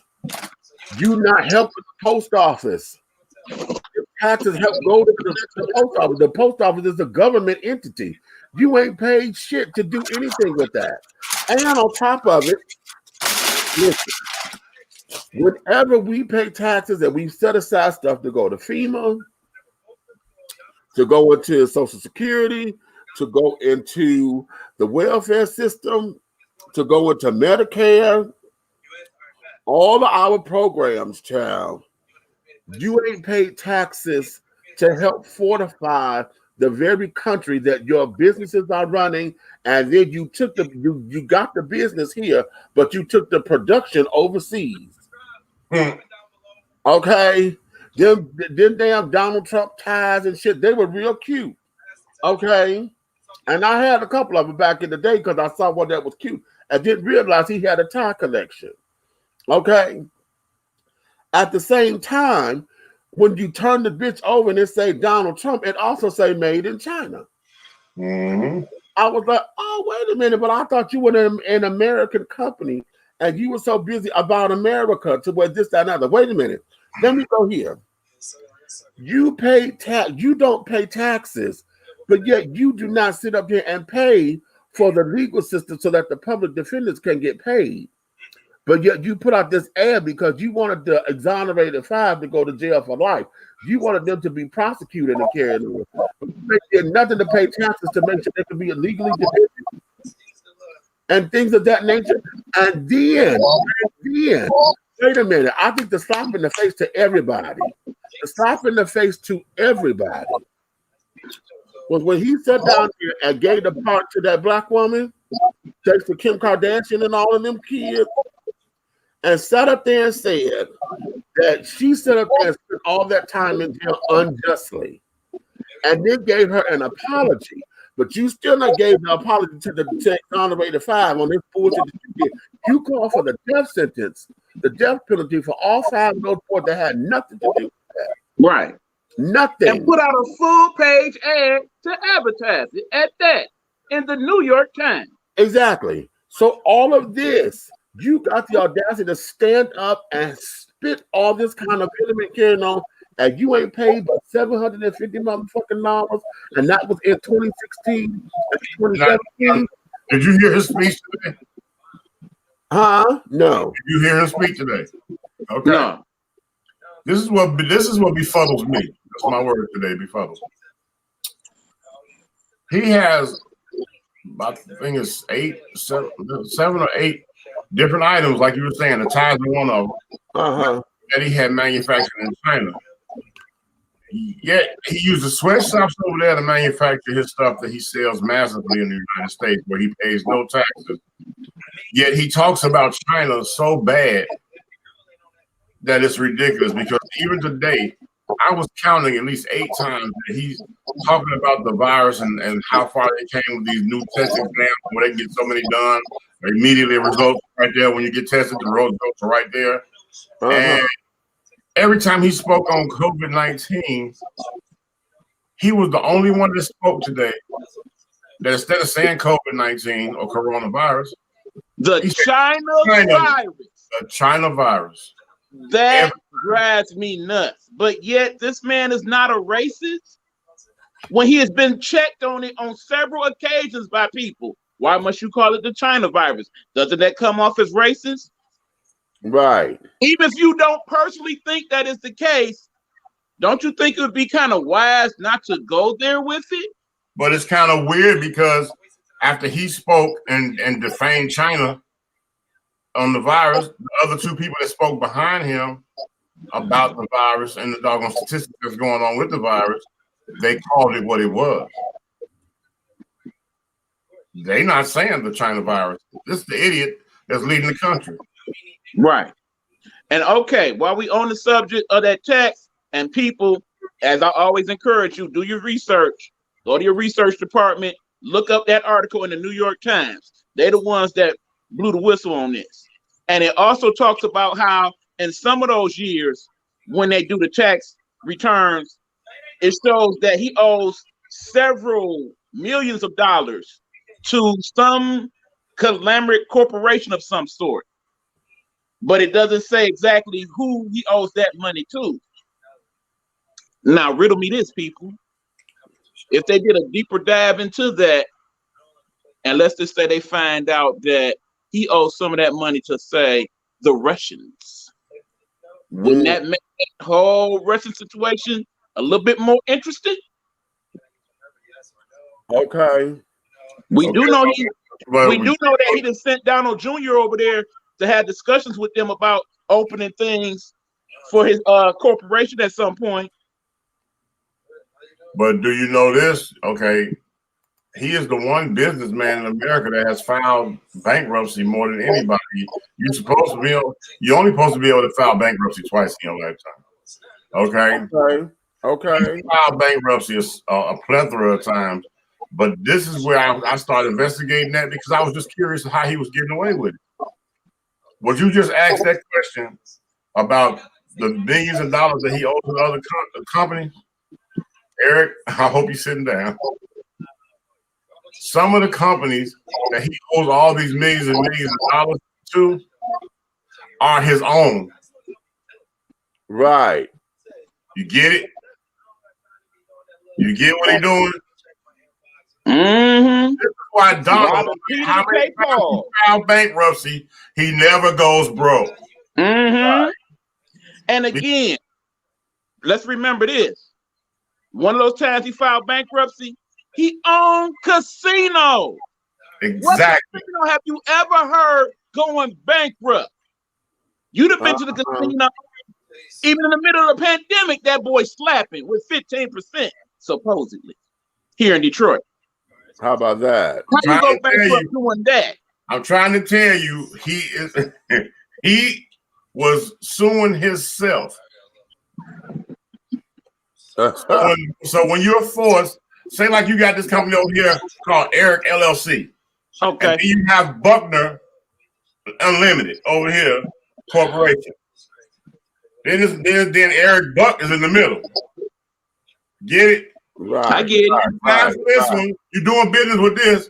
Now this company over here, you don't know, this company is going fucking down, it's losing all this damn money, and now they telling this company over here, yo, I don't know who your CFO is or who your CCO is or whatever, but I need my money.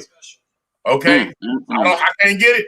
Okay, I'm putting a lien against this corporation. Now I'm gonna turn around and I'm gonna file doggone bankruptcy. And when I file bankruptcy on what I owe you over here, now they're gonna tell me the court system I have to pay you. I don't have to pay you because all this money that they're talking about is on paper. It's never really no real money there. Right. How about that? Comments, because I was sitting up here looking up for the article and I came across it, but New York Times is real cute. They won't let you read it until you get a free subscription online, child. Ain't that about nothing? It's ways around that. The research department will hook you up. I'll send it to you tomorrow. Taxes, but isn't the report on his personal taxes? My dad's business taxes, contractor, subcontractor are separate from his personal taxes. The way the article is reading, it's all together because he's been robbing Peter to pay Paul.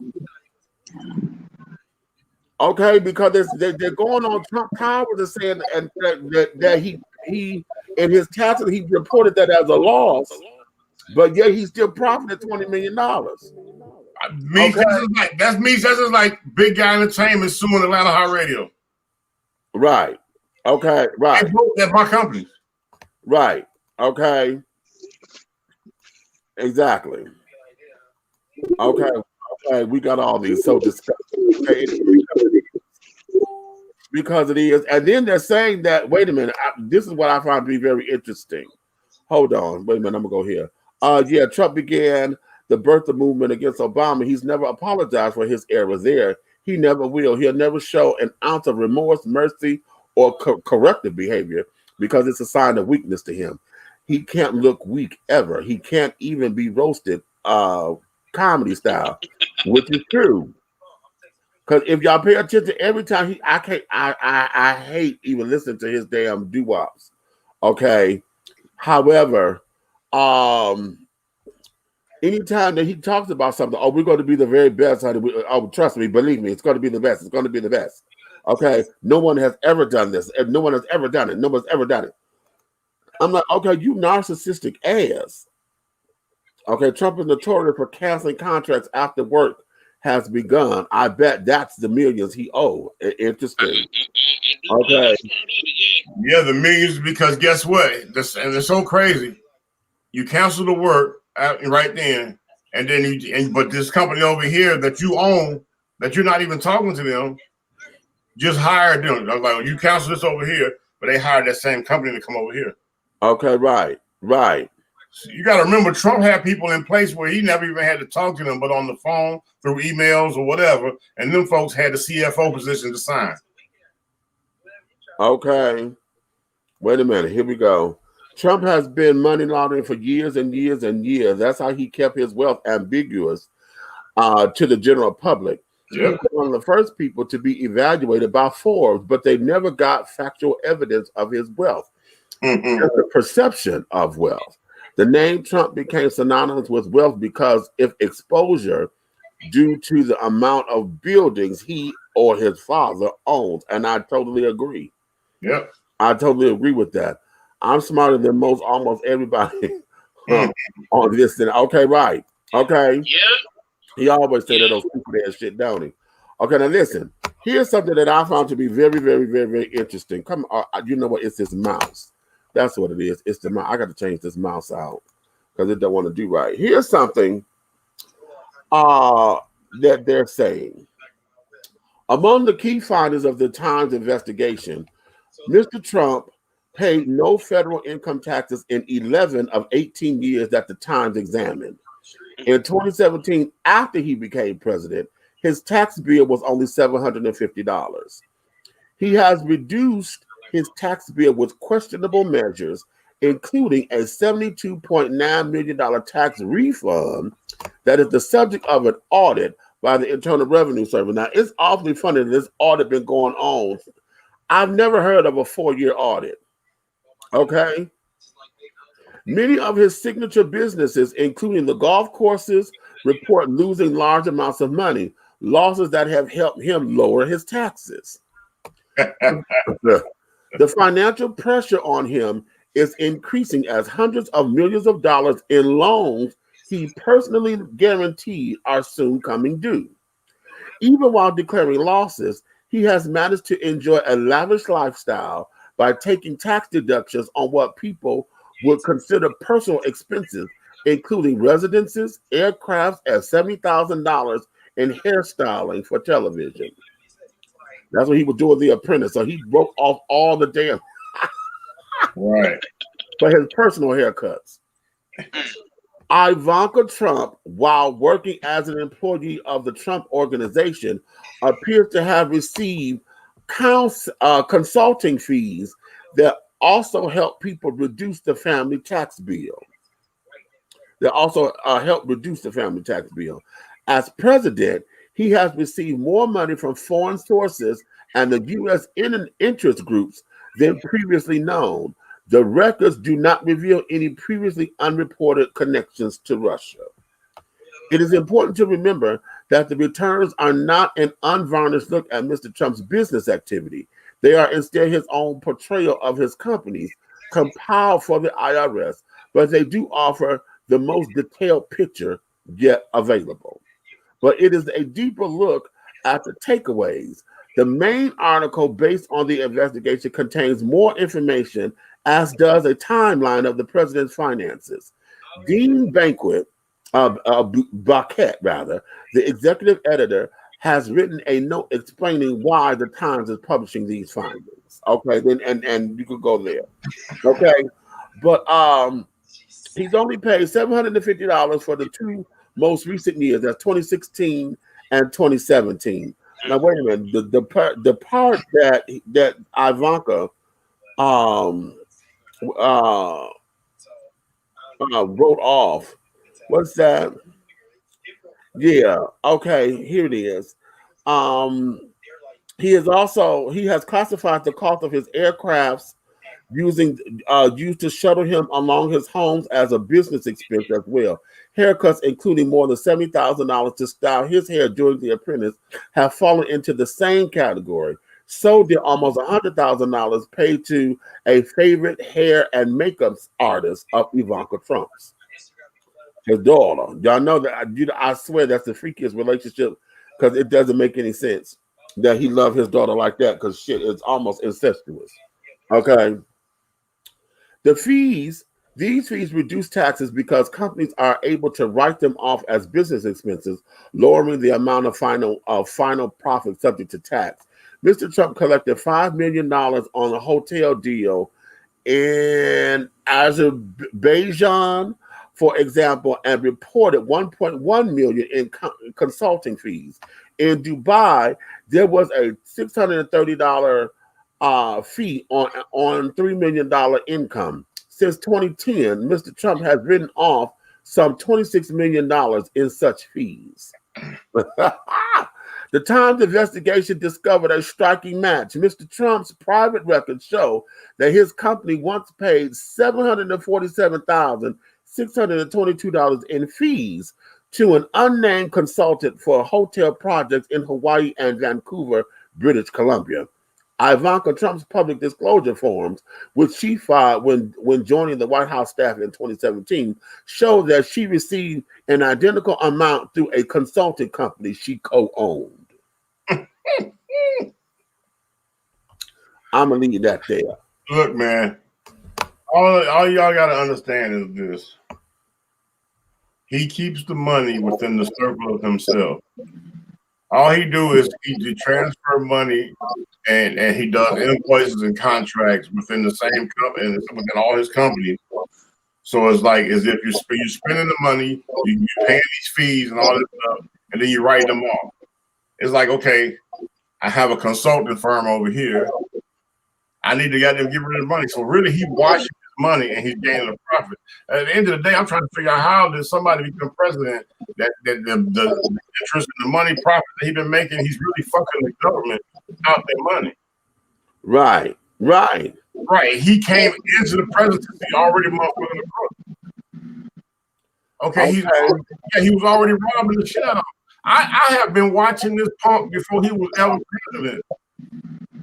Okay, I know about. I was in Puerto Rico when he first broke ground on the doggone the Trump Towers right there in Puerto Rico, right on the water. Okay. I was there, and so when I see stuff like that up close and personal, I get real interested. I'm like, how the hell this fool breaking ground in Puerto Rico on the damn Trump Towers? He hadn't too long filed bankruptcy when I went over there. How about that? Okay. You know what I'm saying? Keep in mind, there's a method to his madness. Think about it. You become president. One of the first things you look to do is to get them taxes cut for your rich buddies. Mm-hmm. That's one of the first bills you want to pass. But so Eric, did you ever look this up? I want to ask you this. Did you ever look this up? Since he's been president, everything that he does, everything that goes on, I don't care what kind of banquets, balls, or whatever it is, congressional doggone honor meetings, whatever, everything that goes on, he books, he makes sure that it channels one of his properties. Right. So not only is he the president getting a presidential salary, he's getting paid for every banquet, every benefit ball, everything that goes on within the political parties. He's been getting paid the whole time he's been president because everything is at one of his properties. Absolutely. But whenever all the foreign dignitaries come from other countries, that's where they stay. His properties. But here's the thing, E. There's a written law where it's illegal for him to gain profit from doggone. Yeah, there's a law, and nobody's doggone charging him with it. Right, because remember, that was one of the first things they talked about when he took over. You still can't be running the Trump Corporation while you're the president. Oh, I'm not running it. I left that to Ivanka and Donald Jr. I'm just being president. Y'all ain't got to pay me. You know why we ain't got to pay you? You're going to get yours anyway. You're going to get yours. You already worked all that out. Yeah. I'm like, that's some bullshit I've ever seen. I stepped back one day and we all watch the news. Everybody watching the news. You know, I know people look at stuff and they see things differently or they don't catch shit, but I'm one of them people that I'll be sitting in a group and I'm looking around and nobody's recognizing the bullshit that I'm seeing. And I'll just be like, okay, you telling me nobody in here got that shit that just happened in front of your face? I'm like, this. I'm like, right. So I'm like, okay, do y'all not realize that this man has made more money off the political parties than he would have ever made just getting a salary as a president? Absolutely. I was like, nobody recognizes that. I said, he over there doing this. Like you're a little kid that's serious taking pictures in the back of the phone. Hey, watch the little squeaky toy. Go. Right. Goddamn bank. With no Vaseline. Right. Don't give a shit. Right, because think about it. I need people to really think about this. As much as people clown this individual, this charlatan, this clown, anyway, as much as they do that, he still wants to be the president of your United States for 4 more years. Right. Why do you think that is? I need you to really think about that. Because when they play this clown show tomorrow, known as the doggone debate. Come on, listen to what he's really saying. Try to figure out what his end game is. His end game is he not through getting them ends yet. Hello. He trying to get all the monies. Listen, I need 4 more years so I can stock up some more. He wants to be a multi-billionaire. Right. He walks away from the White House. Right. Not only that, but he wants to be the next Bush. So once he get through pilfering, now it's time for Don Jr. to run and get his 8 years worth of cashing out. I mean, his 8 years of governing our great people in. Listen, let me say this. I have been saying this since this administration began. In fact, during all of the campaigning, this was a conflict of interest to the American public because within the first 6 months of this administration, he had already expended the budget that they had for traveling and stuff because all the kids were traveling. Right. Kids are running the business. Secret Service has to be with the president's kids. Of course. Can't let them get kidnapped. So Not if my they baby. sitting up there doing business over motherfucking seas because you got companies overseas, that their Secret Service had to go with them to protect them. Money. And don't forget also, what president have you ever known that always just work Monday through Friday, but then take the weekends at one of his various resorts on the taxpayer dime? Because I bet you he didn't fly United or Spirit Airlines when he went there. He took Air Force One on our dime. Remember. So because he's so stressed out from a week of checks and tweeting, I mean from governing the people, that he got to go play golf for the weekend. Hold on. Because a couple of them those golfing things became write-offs because he had did governmental business on his resort. Mm-hmm. Shit down there with me. And another one. That's it right there. Yeah, I was talking about right there. Yeah. So basically, he gonna make the new Camp David cashola. Exactly. This whole thing was a conflict of interest because your businesses were still up intact and your children were running them. It wasn't like you had other business partners. Your kids are running them, and we had to protect this. Okay? Then, when our illustrious First Lady said that she wasn't living in the White House, she was staying at Trump Tower. Yeah. Because of their special needs child. That there cost us, because that bitch didn't go no goddamn way. They stayed right there. Yep. They stayed there. So they did. Know what that means? Did you know what that means? Mm-hmm. We had to pay for them redesigning that goddamn print house or whatever they did for governmental protection. Exactly. Power, this, that, and the other. All that they had to do to protect the wife, the first lady, and the child of the president. Not to mention the fact that if he's staying in all these other hotels and resorts, they got to make special arrangements for them as well. And now catch it. Because she stayed there at the Trump Tower, whatever all that was, however he finagled those coins, see, that became a business write-off. Somehow, because all the meals, because they had to feed the Secret Service, they had to this with the Secret Service, they had to that with they had to house them motherfuckers, honey. That became a expense because now you donated that to your country, so you could write that off as a loss. Mm-hmm. You better understand this. This was a conflict of interest to begin with. Mm-hmm. It was a complete conflict of interest. Right. How in the hell everybody talking about he in bed with Russia? He was doing business with them to begin. Absolutely. We got mad at Bush, at what Dick Cheney. We got mad at all of them because they had outside interest and business. When the oil spill happened, and Dick Cheney, that was his business. When we had the oil spill in the ocean and shit, that was Dick Cheney shit. Okay, and we all got bent out of shape about that. But ain't nobody looked at that from this motherfucker here.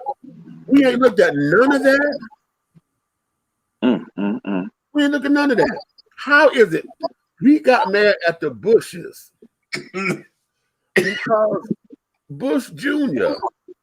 was running?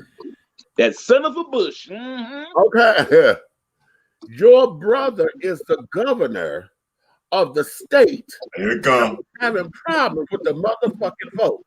And what happened? Your brother helped you get into the office for that second motherfucking term. And don't think we did not forget that. We did not. And so nepotism ain't nothing new. You know what nepotism has been all over this goddamn country. And every business known to man. Absolutely. Them. And we sat down and we chastised the Bushes. We did and we cussed and we fussed and hollered about how all that was right. But this fool up in here, ain't nobody challenged that at all. How have we not been able to challenge that you put your daughter, two of your sons, your son-in-law in your motherfucking cabinet to run this goddamn country, and yet they were still running your motherfucking business. Please go there. Please go there. How? And what government experience do any of them have? How? Okay, so Please. much so. Go Please, ahead. you forgot Go ahead, to tell Red. you. No, remember I told you? I told you this a while back. His Secret Service around him are untrained professionals. It's all his homies from doggone the cabinet that walk around, his personal security that he had before he was president. If you look at the doggone main guy that stands next to him, that motherfucker can't. Right, he can't even hear. He can't even get a runny nose, let alone run up on somebody. That's why I'm saying tomorrow when you have the debate, Mr. Biden, don't buy into all that dumb shit he gonna come on you with. If I was you, I have a stack of papers this big, and when he get to talking and telling the lie, I'll be like, "What about this? What about this? What about this? What about this?" It's so much bullshit you can pull out on that man. This, and I'm glad this is a wonderful segue because my question tonight was, are we ready for this first debate tomorrow? You know I'm ready. I'm sitting there just like these, like, okay. And part of me Yep. is going to be on the air. No, tomorrow Tuesday I'll be at work. What it is, I was going to do a watch party. I was going to sit down here. We was going to watch it in real time right here with us, and I'm going to comment. I was going to comment to it. That would have been good. What I'm hoping happens, and I'm gonna come to these comments because I'm putting comments up. I want to make sure they get there. What I'm hoping happens is that Biden doesn't lose his temper at some fuck shit. Because that's what he want him to do. Because remember, if any of you are familiar with people who stutter, usually when you become upset, that's when you don't concentrate on what makes you stutter, and that comes out. So of course he gets to stuttering. See, he's incompetent. He's got dementia. He can't lead you, blah, blah, blah. And that just feeds right up into the foolishness. Now, Biden has already said he's preparing for him coming out with the personal attacks. And it's happening. There will be some Sleepy Joe references tomorrow, no doubt. Okay. Now, my question is, who's training him in this debate? Okay. I hope it's Kamala. Get out of my head. Swear to God, I wish she was my damn head. Because listen, if there's anybody, that bitch better sit down here. Right. Because I swear to God, I wish she could be like, let me tag you in. So she could just go peanut butter, ham, and cheese on that food. Okay. I'm telling you, it needs to be Kamala and Barack. Yeah. And then who need to be his polisher and his cleanup crew? That's Michelle. Yep. Oh yeah. She's gonna cut it nice and slow and sweet. Yeah, because she's gonna tell them real nice that it's time for you and your whole council of the JJ snatchers to sit down. This is what I'm hoping for, because here is the thing: tomorrow's debate is going to set the tone for the voters. Because think about it, ain't nobody been able to have these large rallies the way they really want to, especially the clown. So the only way he gonna really get his message out here the way he want to is to use the television. And you know, clown love to see himself on TV. He all but ready for that. Joe, please be ready, because he's gonna be ready. Now here's what I'm hoping too. I am so hoping that they don't have an audience. They're not supposed to. No, actually, that's not true. They're supposed to have, I think, 100 people in the audience. Really? I wouldn't have that.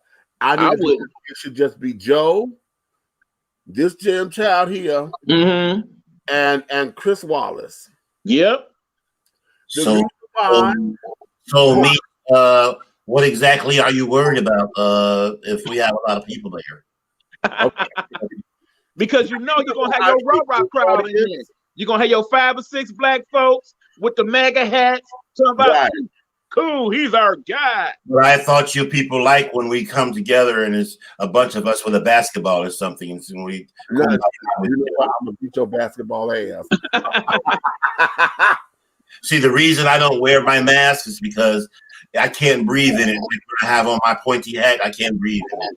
No, the reason you don't wear your mask is because you're fat butt to eat McDonald's all day and you want to smell your onion breath. Hey, you have a couple of smile and shut the fuck up, fake news. Okay, right. Everything with the fake news. Now, for y'all people that do y'all drinking, that's probably how you should go tomorrow. Every time you say fake news, take your sip. So you know what? Be nice and drunk by the end of the debate. Is that the homework for tomorrow? What you drinking? What you could be drinking water, because child, if you ever played a drinking game with water, you understand. Yeah. Mm. What every time he say fake news, everybody take a swig. Not a fake news. Everybody take a swig. There it is. Okay, all of y'all who want to run up and play and take it to alcohol. Great again. Baby. Every time I'm gonna say, every time he say fake news, every time he sit down there and call Joe out of his name, because he gonna call him Sleepy Joe. Yeah, Sleepy Joe, that'll be the other one. So it's gonna be Sleepy Joe and fake news. What's another one? Give me one more. We gotta have three. CNN, you know CNN gonna come in there somewhere. Okay. You know he don't like his buddies at CNN. You know what? Let's just make a political party. Because there's gonna be two separate things. He's gonna say fake news, and then he's gonna say me, and most of the time they're gonna be probably in the same sentence. So I bet you that there's gonna be a pivotal point of his speech or whatever, or his debate, whatever he decides to say. There's a pivotal point there where he's gonna act like he cleaned up some rock fucked up. Yeah. And I'm hoping that during all of this, that they have real-time fact checking. They're supposed to, yeah. Okay, and even if they don't announce it, I'm hoping that it comes up on the screen so that they can fact check it. Right. Because if I remember right, CNN is supposed to do it, and I think NBC News as well. Okay. I'm gonna have live fact check. And that there is and I will also tell you this: after the debate, go to the CNN, check out what they say after that. They mixture of people and how they talk about it. Woo! They goes in. And yeah, CNN does that because Fox doesn't. No, Fox gonna be like, he did great. Yeah, because they don't have a mixture of people. They don't have all sides. No, there that support they got the rah-rah people. That's it. Right. Okay, let me go to these comments, child. Because Amy, she said, "What? Sorry, I'm long with it." No, we need that, baby. We need. Yes, Amy. It's all good, man. He got a refund. You heard what the thing said, girl. Mm-hmm. I pay more in taxes than Trump, and I've never been able to write off anything. Come on now. Okay. He did let black people rent from his properties in the 70s and use codes of applications to keep people of color. He most certainly did. Yes. Made in Mexico. Okay. Right. Oh, yeah. I hope he go there, too. Remember how we supposed to be have Mexico pay for that wall? How'd that go? Wait. Oh, yeah. He said a property that costs, say, $10 million, he would say it was only worth $4 billion. False reporting of property. Then she corrected herself. She said, I meant million. Okay. Okay. Nepotism at its finest right there. Okay. Mm-hmm. Not billion, I meant million. Okay. Okay. I got some more people in the research department too, apparently. Feedback is still there. Exactly. Okay. He probably could write it off hairstyles for the show because of it being a trademark, much like buying a uniform for a job. FYI. Right off your uniform purchase and cleaning expenses. Yeah. Okay. Wait a minute. I done went too far down. Hold on. I hate when I do this thing. I'm trying to scroll, but then my cursor take me all the way down to the end of the thing. Hold on. I'm coming. There it is. Okay. Hold on. Right. He ain't got no hair for real. Exactly. And did you pay how much for that haircut? Really? And it's just a comb over? Come on. Mm-mm. He has a sickly Pomeranian comb over his bald head. You know you like that, Amy. Okay. I've grown up with Trump being in my face on television and on the radio my whole life. Okay, right. Okay. Okay, they're all in together. Exactly. McConnell, Graham, Cruz, and others. Hello. This is something else that's important, children, because everybody want to focus on this president. Please go there. Please go there. You got to focus on that goddamn Congress, Techno. Yes. Get these fuckers out of there, child. And, right. And I've been saying this ever since everybody talking about Obama button this and Obama button that. Yeah. Okay, if you felt that you're way. You're voting for Obama, but you're getting no help. Exactly. All right. If you felt that way. Election alert. Right. No, election alert. I need everybody to tell somebody and somebody to tell somebody else to make a call, text, blast, tweet, put it on your pages and everything. They have taken Democrat and Republican off of the ballots. So if you don't know the names of the people you're looking for, you're going to accidentally vote for the wrong people. Oh, wow! By any means necessary. Hello. So the people that are not as highly educated or have dug in and really got involved in politics, they just know that they want one party out the other. They're the ones that are going to make the mistake because they're not doing that. There's going to be doggone names. And another thing to remember, people, when y'all go in to vote, you allowed to have your little paper of who you want to vote for. You can take the cheat sheet with you. So when you get your ballot, like, okay, this is my guy, this is my girl, this is my guy.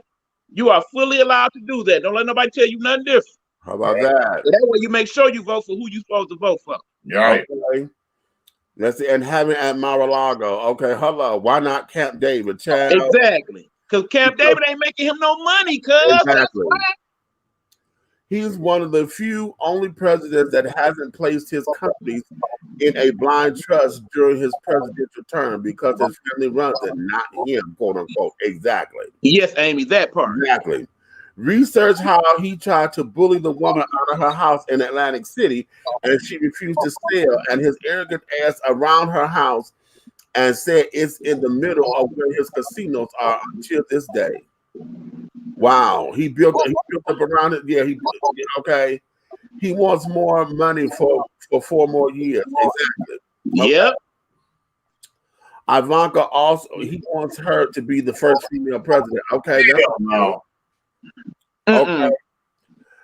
They should not have even been included the adult kids. Exactly. But yeah, y'all realize that it doesn't matter if he stays or goes, right? His name is permanent in American history, not just pop culture, like it was prior to his presidency. He has inserted his name into the same space as George Washington, Abraham Lincoln, Richard Nixon, John F. Kennedy, etc., etc. You know what, Amy? We can't fuck with it because what he did was taking his legacy into a new stratosphere. The sad thing is that this all was a joke, because I could tell you when he was doing all this shit, he sounded like he was joking, and then it became real. So now he had to put up with it, you know. And the sad thing is that look at what is going to be said about him for years to come. Okay, 283 days of golfing and 365 days in a year. Well, not that illustrious. Okay, malaria paid for the penthouse. Okay, right. Barron has a whole floor of his own in Trump Towers. I believe it. This whole conversation, it doesn't make a difference to his legacy.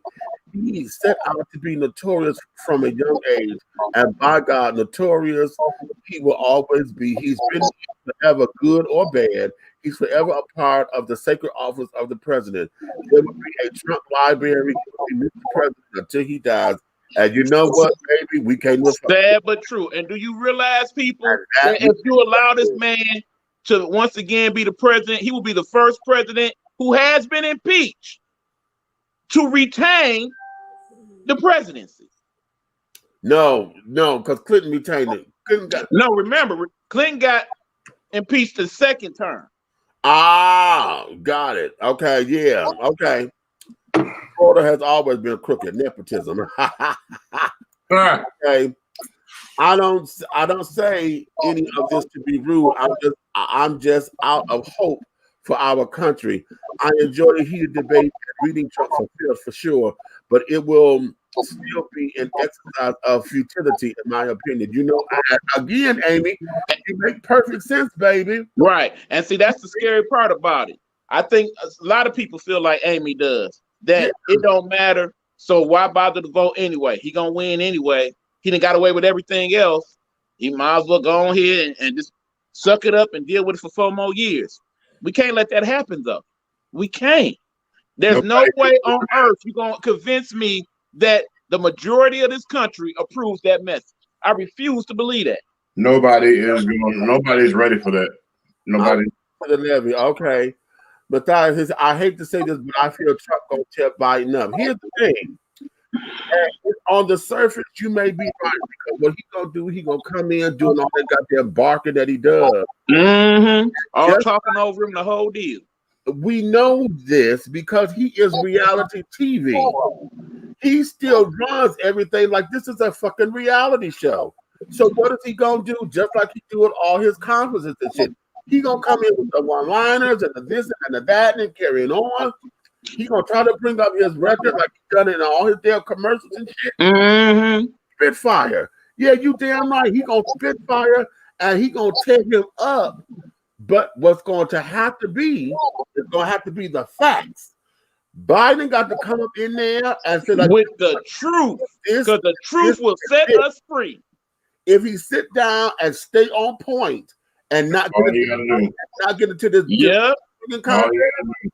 Like I said, just come with them facts. What about this? What about this? What about this? And just let him bury himself. And wait a minute. He will talk himself out of it if you do that. And he's got to come in with definite answers about his record. Yep. Come in sitting and flirting about it and then getting mad, talking about, oh, we did that years ago. No, sweetie. Nope. Everybody, black folks are mad or judging him because of that damn crime bill.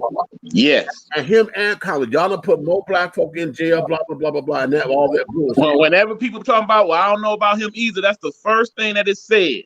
Will Muhammad, not to put your name out there like that, but brother, you know, we done had that debate several times. You are one of the first people that will tell me, no, I'm not voting for either one of them because I don't agree with neither one of their message. But no vote equals Trump vote.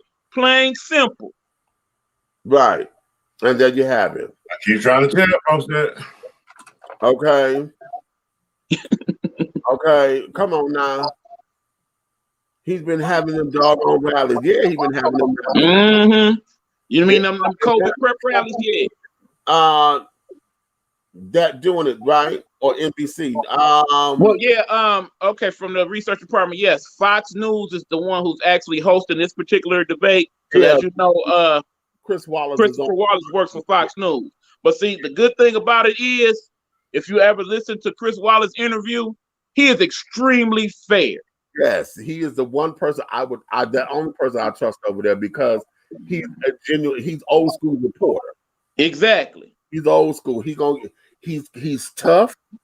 He's gonna ask hard questions, but he's balanced. He doesn't interject shit in there. If it's a tough question, it's a tough question. He's very even keeled about the whole thing, regardless, Republican, Democrat, or otherwise.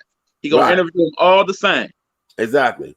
Tomorrow's debate is only going to make a difference for the undecided voters. His cult will follow him forever and ever, no matter how many lies, votes, embezzlements, robberies, anything. He has conditioned them too well by now. And you know what? That's true. That it was true. It is right. True. See, this is why I'm saying Biden got to come up in there and he's got to have a strong presence because this is going to, tomorrow being the first debate is going to set the tone. Absolutely. Come up in there and be perceived to be weak, or if he gets to stammering and is not polished, that's gonna be it. Yeah, that's gonna be it. You got to look at it like right now. it's even. If Joe come in and do what he need to do, that's that extra bump you need to make it happen. If you come in and you let him eat you alive, it's gonna be a long 4 years if we make it that far. Okay, third word, nasty. Don't forget there's females involved in the running. Come on now. If we want to do a third word being nasty. Okay, so yeah, we'll do the third word being nasty. So fake news and media, we'll make that all the same. Fake news media, and then nasty. Okay. Yep. I love it. I don't want to be right about any of this because of what it means. Amen to the truth. That's the part that gets us, because it's like, you know what, we're saying all this, but damn, the alternative is that we got to look at this realistically. Okay, I know what we want, but we have to look at this to where if this does not turn in the right favor, then we're going to have another 4 years of everything, and automatically they are rushing this damn bitch to because if she gets up in here before the election, you know, right after is when they finna ready to go about that's when they gonna be like, okay, now let's see what we can do now. We want to get rid of this. Yeah, we about to set it all up the way we want it. I don't know about during the other debates. I don't know if they have any black commentators. Oh, you're talking about for afterwards, after the debates? For CNN, they most definitely will have black commentators. Yeah. And also, I believe if NBC News does it, they will have black commentators as well. Because you know, the person that does the evening news, he'll be one of the commentators, I'm sure. True. And if you can't find it, y'all know Lester Holt, that's his name. Gonna be on, and then Roland always have a team of everybody black child. Oh yeah. Roland, okay, now you know Roland gonna eat this up. Roland go eat this the fuck up. Okay. Oh yeah. Okay. Right. Because another thing I want to do is listen to all the after shows tomorrow. Right. The View, Steve Harvey show, Sway in the Morning, and see what all they have to say about it. Oh yeah. I'm really only interested in the Afro-American doggone opinion in the media after the debate.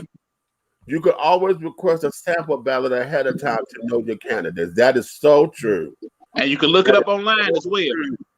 That is so true. Yep. Here in Michigan, you go to michigan.gov/vote. It'll give you all the information you need. Hey, I'm still voting even in the red state. Do not worry about that. Exactly. Okay. If you don't vote, you get the results of your no vote voted for. How about that? Wait a minute. How did that Stan's quote? Yep, that's Stan Mason.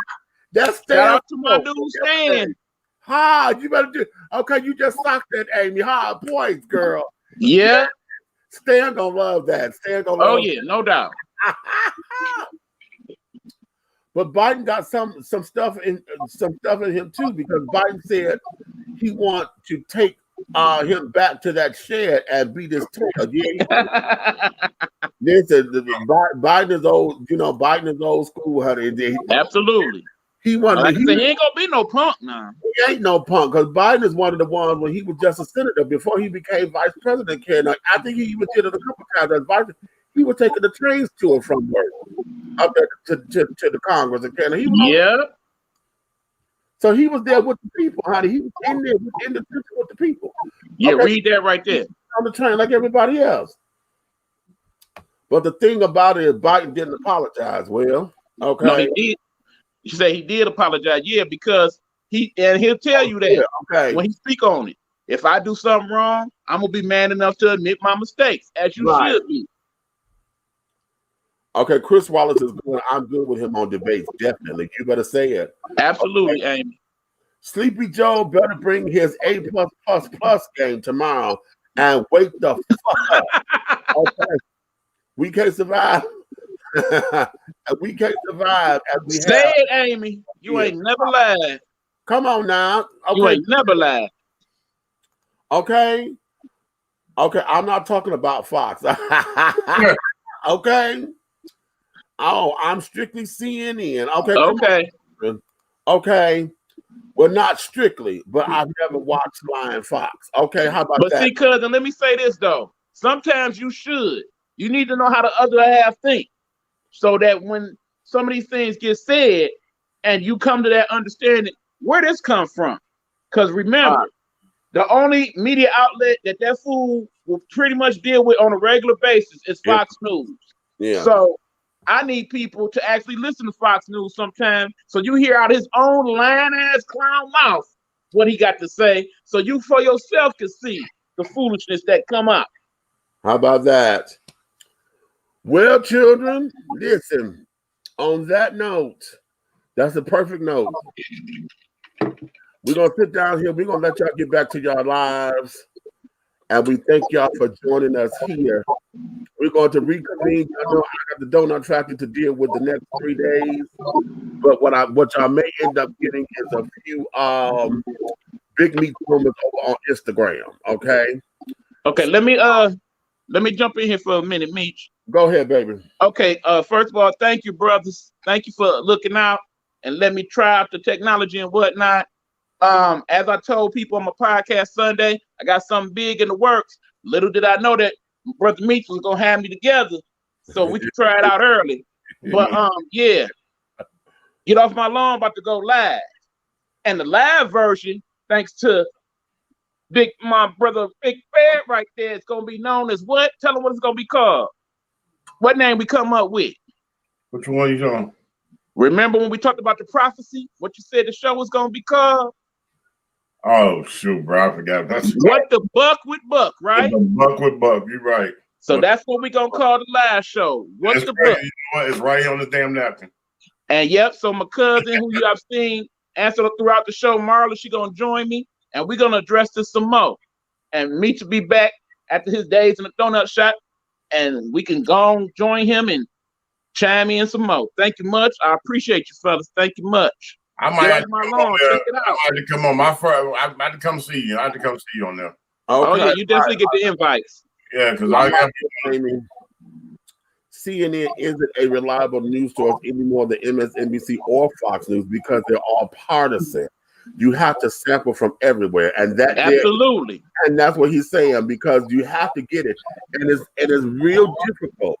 Because I know over here at the donut tractor child, they love keeping it on Fox, child. And I know I have to sit down here, and there are moments where I know I have to tune it out because I don't want to take it personally. But when you start hearing this bullshit that's coming out their mouth, child, it is one thing. And I'm gonna say this because that's not gonna get on Fox.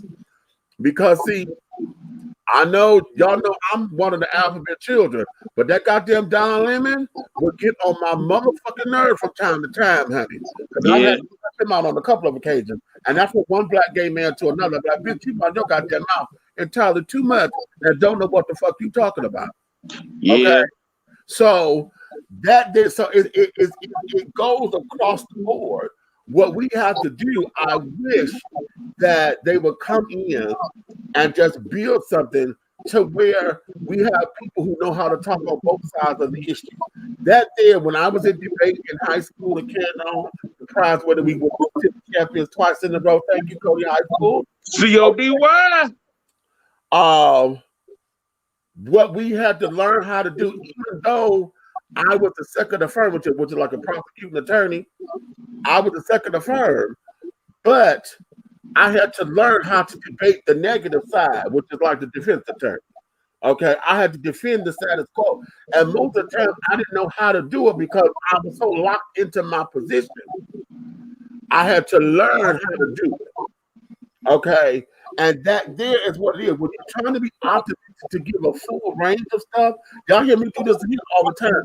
I would have my opinion, but y'all would need to let me be fair, because let's look at it from this particular. We got to give it these particular properties, which is what we've been trying to do with the current administration. I have done this on several occasions here. I've been asking, okay, it is so easy to bash him. Let's talk about something that he has done that has been right. And we can't come up with anything.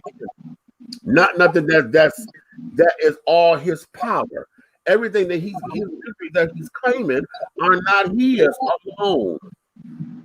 They're not his. And you know what? And that's the bullets that I'm looking for Biden to doggone address.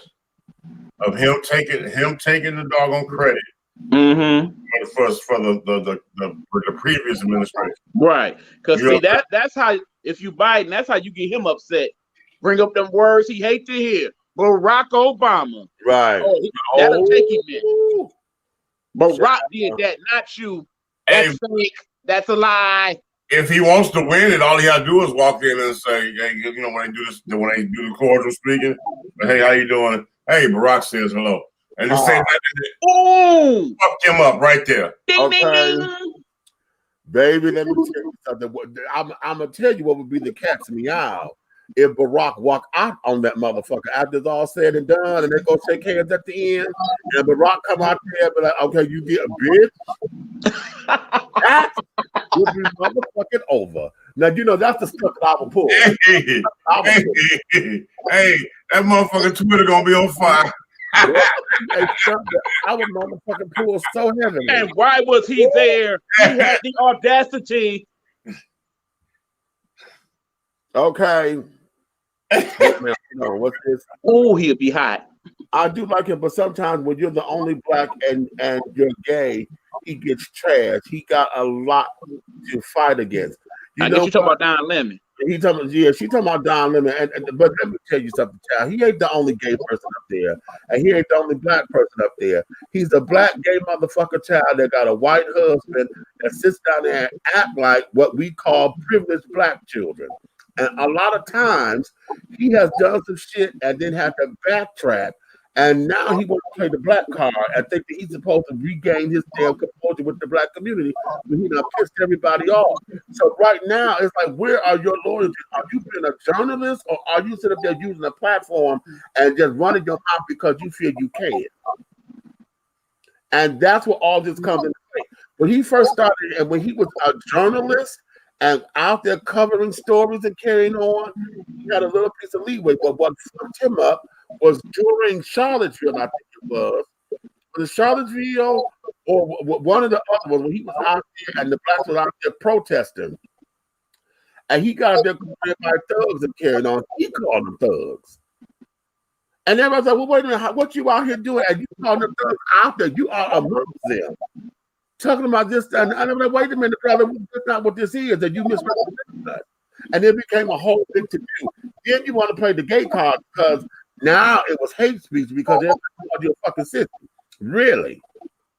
This is okay, you know what? You know what, you in the hood, mother. You better get ready to knuckle the fuck up. Put that goddamn camera down, bitch. Now you want to whip your hair back and forth. I need to put that goddamn bitch in the ponytail, bitch. You stop that. Okay.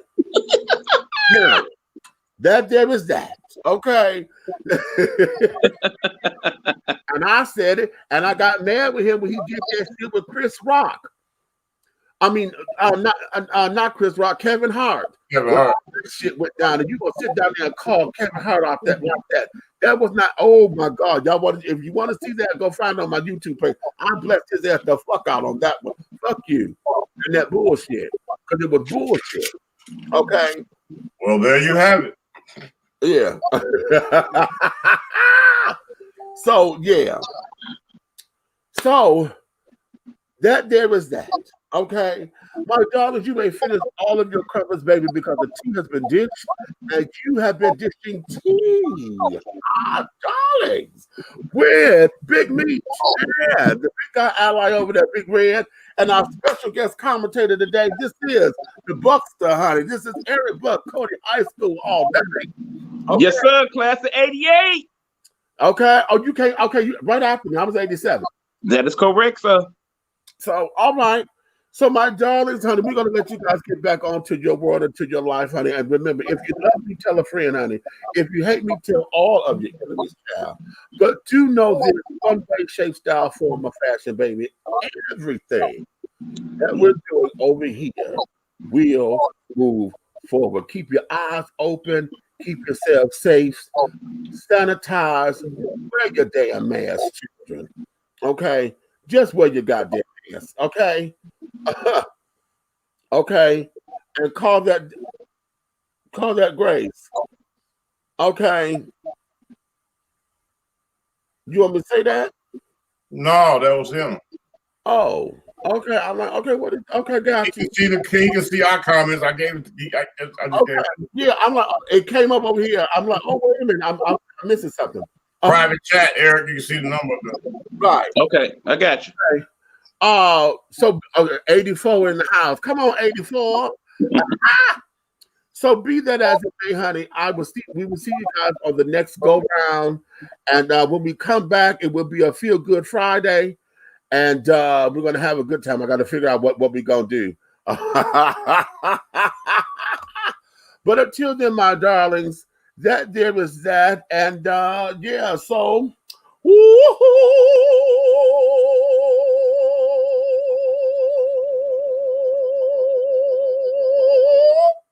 and scene.